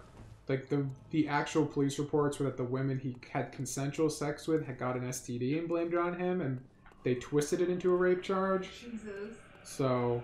Because they just want to fucking take him down. So, like, they're worried he's going to get extradited to the U.S. and assassinated. Because that's what we do, you know? Like, surely if Julian Assange got assassinated, there would be some outcry over that, Some of right? the comments on like, the videos and stuff talking about this were like, I'm just countdown until he's found in a prison cell looking like he, quote-unquote, committed suicide. I'm like, That's yeah, true. that would be about right. But like everyone would be, it would be so evident to everyone, right? Like, can they still do things like that? I think the majority of the population probably doesn't even know who Julian Assange is, and if they did, I doubt they would give enough of a fuck. But the people who do give a fuck are never gonna shut up. There was a whole big thing about like how there was going to be a big demonstration to block Julian Assange from being able to be taken from the embassy, and like 2 people showed up and just recorded it with their webcams. So, where the fuck am I going? Why is this place huge? I'm just back in circles. I've been here already. This is a nightmare. Like, I guess that was a shortcut. I mean, I guess he could easily get assassinated and the media could just bury it and not even report on it. I mean, they haven't really been talking much about him even being arrested to begin with. I mean, I heard about it on the news earlier. Or wait, was that on the news, or did we just hear about that from Twitter? News. I also heard about it in the morning. So like, I woke up to that news. Well, that's good at least. But I'm sure they're putting a spin on like fucking terrorist has been arrested or some shit. Where? Fuck. Am I just like back where I actually started? I'm back in prison cells. What is going on? This is a nightmare. I guess that was just a shortcut, which I mean, appreciate. Apparently the rape charges were dropped, so he was arrested under charges of failure to surrender. Failure to surrender? Yeah. Can't imagine why. Oh, goddamn. Shield Hero anime got him arrested.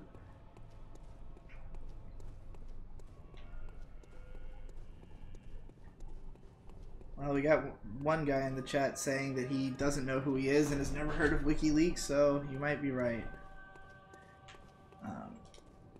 People, under a rock. Yeah. A bunch of people, because like, I mean, they could just be really young. I mean, it's been 7 years. Well, it's funny because like Trump cited WikiLeaks during his campaign when all the Hillary emails things. So everyone's saying if Trump doesn't extradite and pardon him, like he's gonna piss off his base.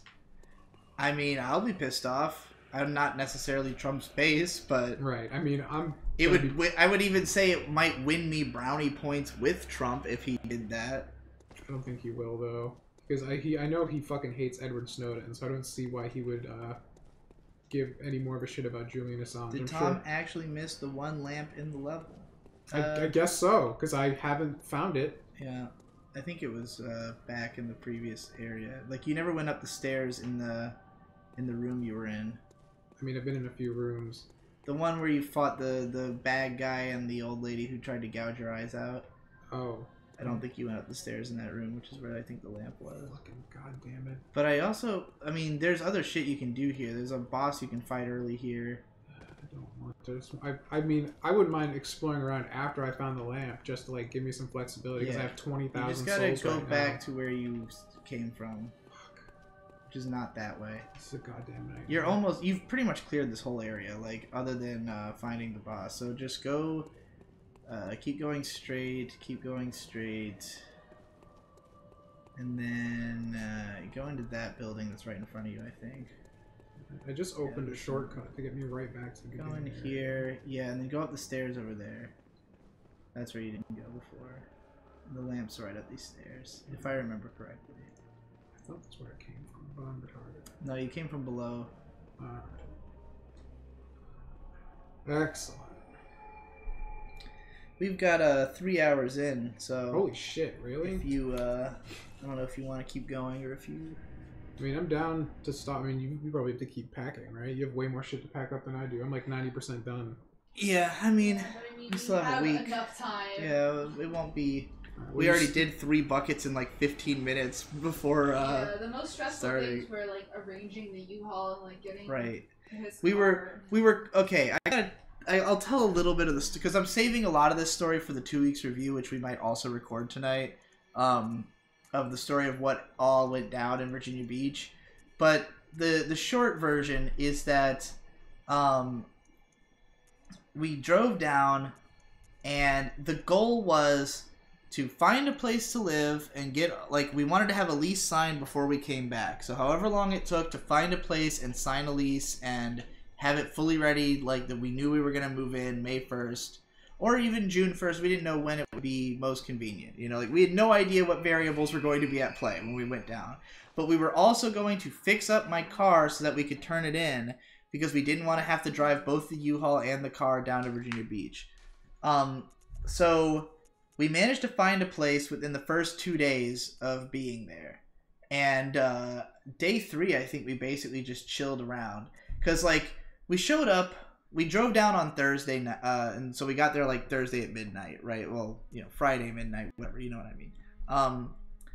And, like, I get in contact with my dad's friend, and he's like, oh, yeah, we can fix up your car on Monday. Which is, like, we were kind of hoping we wouldn't even have to be there till Monday. Like, we were hoping we'd just wrap it up over the weekend. But we figured we'd probably be there till Monday anyway. So we're like, all right.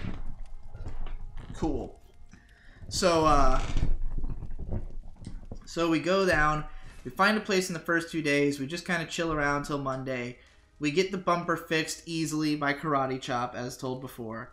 But then when it comes to getting the paint, because there was one of the rear lights was cracked, and the paint is, you know, generally chipped in a lot of areas. And so we were going to have those things both done at once.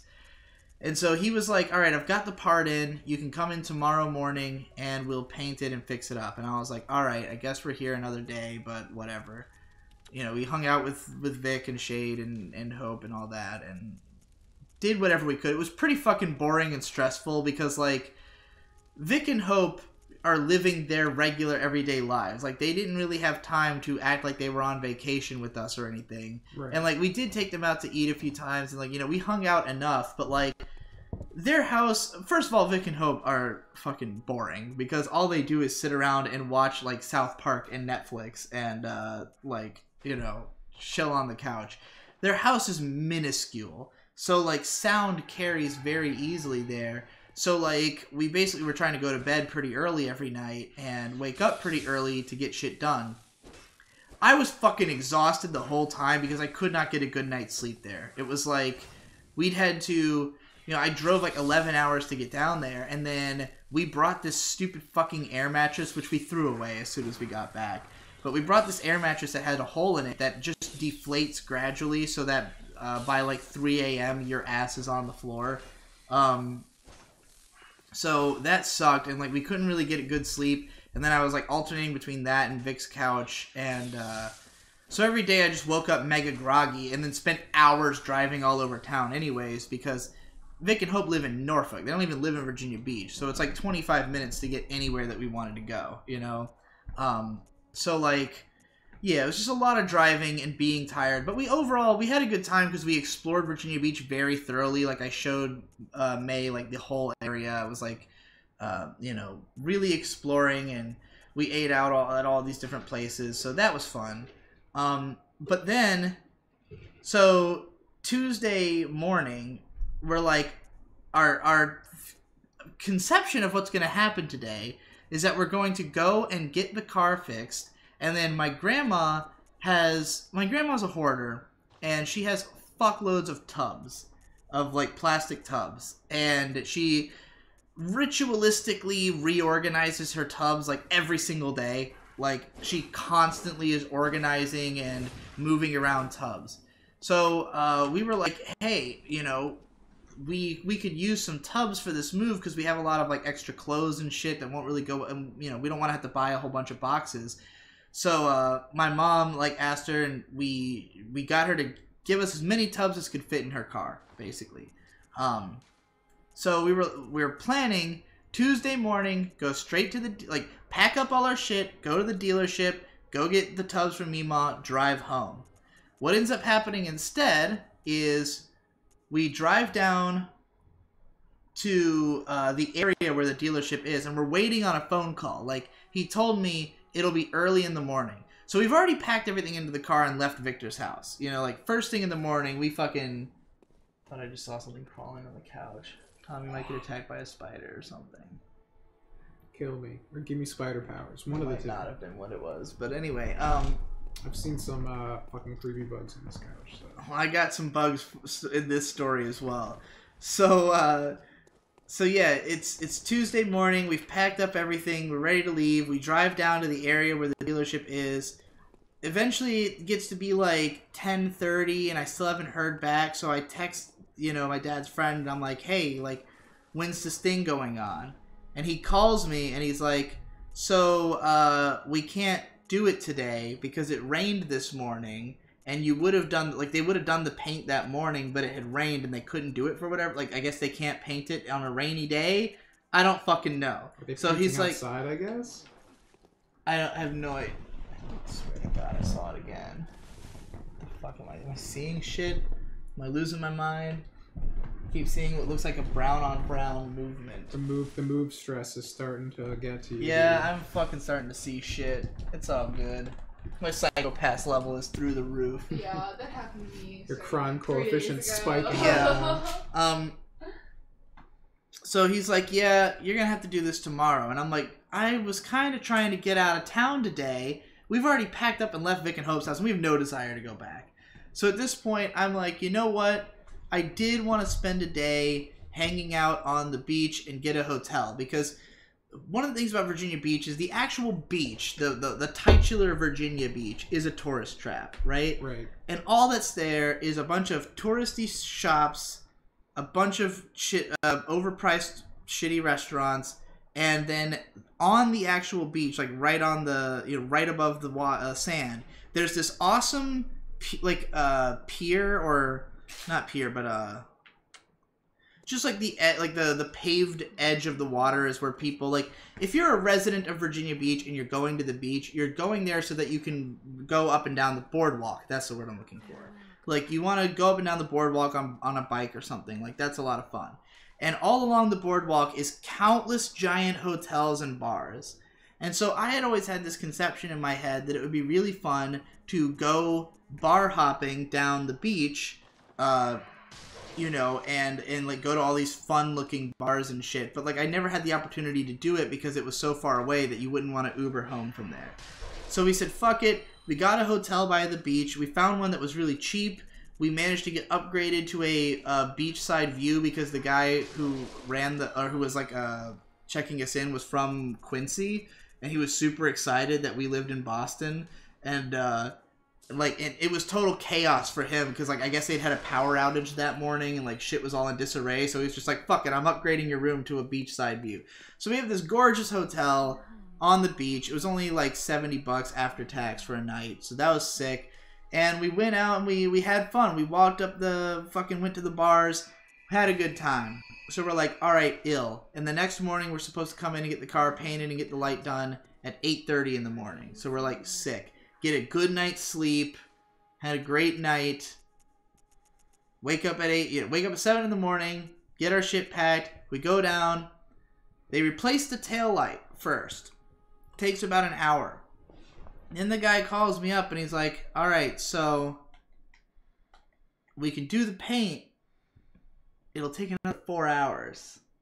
And I was just like, I can't fucking wait another 4 hours. Like, I can't, I'm not willing to wait, because by that point, it'll be like 3 p.m. and I have to make a 12-hour drive today. This guy's letting you down. So, the thing is Wait, that... I gotta pause. What is Frenzied Blood Echoes? Is that just more blood echoes? It's just blood echoes, yeah. It's just like a batch of them. Because it just called them... There's like, get a lot of blood echoes, and they get frenzied. I'm like, does that mean I'm gonna turn into a werewolf? I don't know what the difference is between frenzied blood echoes and regular blood echoes. Well, we're gonna find out the hard way, I guess. Yeah. Give me that shit.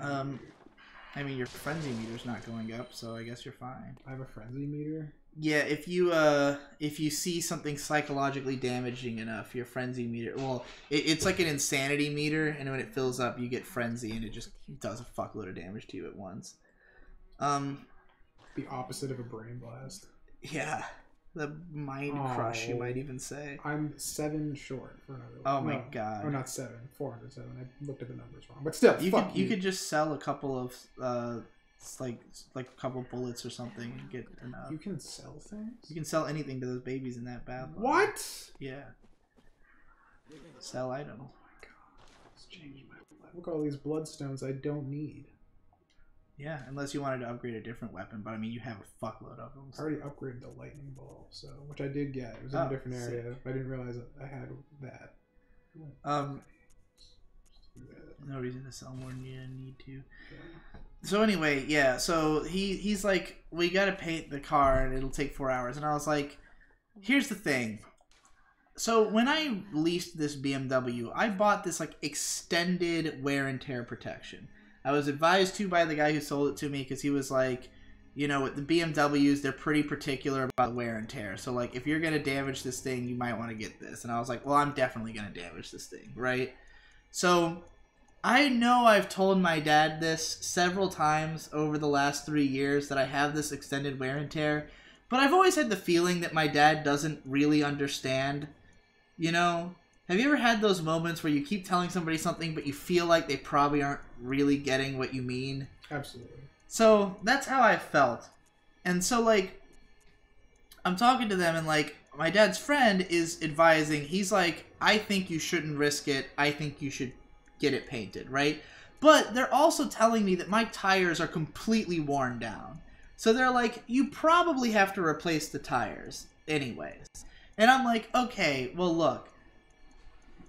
I call my dad and I'm talking to him and I'm like telling him all the stuff and he's like, I don't know, man, it's like 50-50. You might want to get it painted, you might not. And I'm like, okay, but I bought the extended wear and tear. And he's like, what do you, we're going on. I'm like, do you understand that I paid extra for an extended thing? Like, I paid more. And he's like, oh, I didn't know you got that. Oh, that should be fine then. And I'm just like, you motherfucker, you fucking asshole. And like, he had looked it up, and it said that like the extended wear and tear is supposed to cover for like $5,000 worth of damages, which there's no way that the tires and a little bit of paint cost $5,000. I probably didn't even have to replace the fucking light, you know? Right, yeah. So I'm just like, whatever. I want to get out of town. You know, I don't care whether or not I have to replace anything.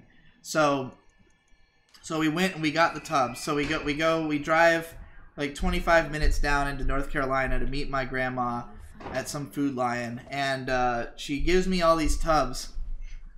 So we drive back. We're back up in Virginia Beach, and we're like, let's stop at a Chick-fil-A, get some lunch before we hit the road. And we open up the trunk, and I see this fucking gnarly black and white striped, like small but hairy spider crawling on one of the tubs. And immediately through my mind, it flashes my grandma saying, well, they were under a tarp out back, so they might be wet because it rained. And I'm like, these things are covered in fucking spiders. Like, I know her shit is always covered in fucking spiders. So now we've got all these, like, worn-ass fucking 25-year-old tubs covered in spiders in my car. And, of course, now we have seen several of these spiders just running around my car, and we haven't been able to catch them yet. So there's some big ass fucking black and white hairy fucking, apparently it has a green patch on it, spider in the front of my dash that we can't fucking get. And so I'm embarking on a 12-hour drive knowing that there is a spider in the car that could get to me at any moment if it's so decided. As if the trip wasn't shitty right, enough already. as if it wasn't already a 12-hour fucking drive where I have no rear view mirror because there's 25 tubs in my car, and fucking. So we drove all the way back up. So now, like, the stressors on my mind are, first of all, not only do we have to turn in this car, but we have to be sure that it's even ready to be turned in. We have to get a U-Haul organized. We have to confirm that with the landlady that she will actually come on the 19th, since at this point she's still, oh, well, I'm very busy because I'm about to leave the country for 40 fucking days. So I don't even think I told that part of the story, but that's another clusterfuck. Basically, we were supposed to move on May 1st, but because the landlady neglected to inform us that she would be out of the country from April 20th through May 28th, she was like, oh, I can't do final check unless I'm there, and if I do final check, you have to leave after that. So, and we were like, okay, well then let's do it on the 19th. That's the earliest we can possibly be ready. And at first she was like, oh, but I'm really busy. And we were like, fuck you, I'm really busy. You just fucking gave me 10 less days to prepare for a fucking move. So thankfully today we resolved all of these issues. First of all, I called BMW and was like, oh, can I turn in my car? And they're like, oh yeah, sure, you can just come in and do that on the 19th. Make sure you have the second key and the shroud and this other thing. And I'm like, oh my god, I don't know where any of those things are. So we're not going to turn in the car. We're just going to tow it on the back of the U-Haul, which I found out you could do for an extra $200. So don't have to worry about that. We're just going to tow the fucking car. Getting it fixed was unnecessary, but it was all worth it for the karate chop. And not having to pay for that at all. Because some other mechanic could have easily charged me hundreds of dollars to dick me over. So we scheduled the U-Haul. We're going to cart the car. We're leaving on the 19th. And was there a fourth thing? Oh, we also had to replace the stove, but we've got that taken care of. Which was stressful, but then it turned out to be... Everything kind of went better than expected, but worse than it should have, you know? Yeah. Like... My motto is high hopes, low expectations. My low expectations were exceeded, but my high hopes were not met. So, you know, we're in the realistic center volume that is normal to be in. That's as much of the story as you're getting here. You have to sign up for the 2 weeks review to hear the rest.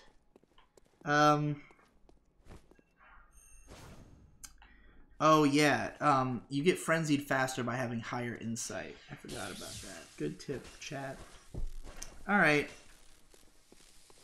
Apparently it's specifically 90% of however much health you have is what frenzy takes. Or maybe it's 90% of all your health. I don't know. It does a fuckload of damage.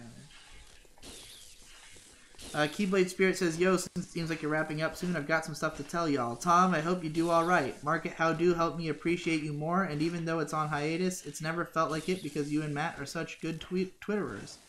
Digibro, you are also good. Your recent video on aesthetic helped me understand why I've been loving only Revolutions, even though it's nigh incomprehensible. Keep doing your shit. Thanks, dude. Thanks, bro. We have to sing one more song to end the stream. Okay. What do you want to sing? I don't know. Should we just do the old standard? What's the old standard?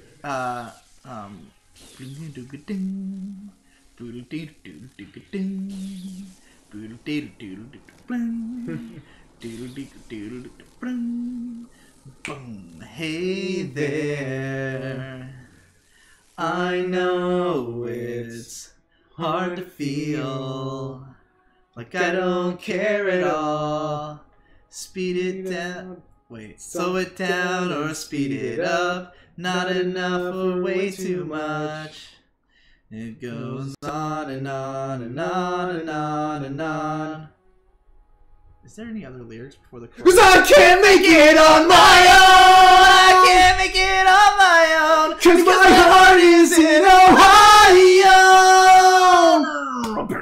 You cut my wrists and black my eyes. You cut my wrists and black my eyes. So tonight or die. Because you killed me. You know you didn't. You like it too, and I can tell. You never stop until my final breath is gone. Spare me just 3 last words. I love you is all she heard. Something for gay. you, but I can't wait forever. Spare me just 3 last words. I love you is all she heard. I wait for you, but I can't wait forever. So I can't make it on my own. I can't make it on my own because my heart is in Ohio. So cut my wrists and black my eyes. Cut my wrists and black my eyes. So I can't fall asleep tonight or die.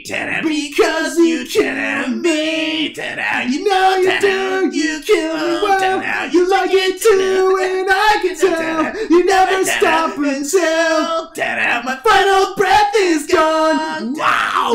You do. You kill me well. You like it too, and I can tell. You never stop until my final breath is gone. Alright, everybody. Be the games you want to see, now and forever. And see you in season 2, bitch.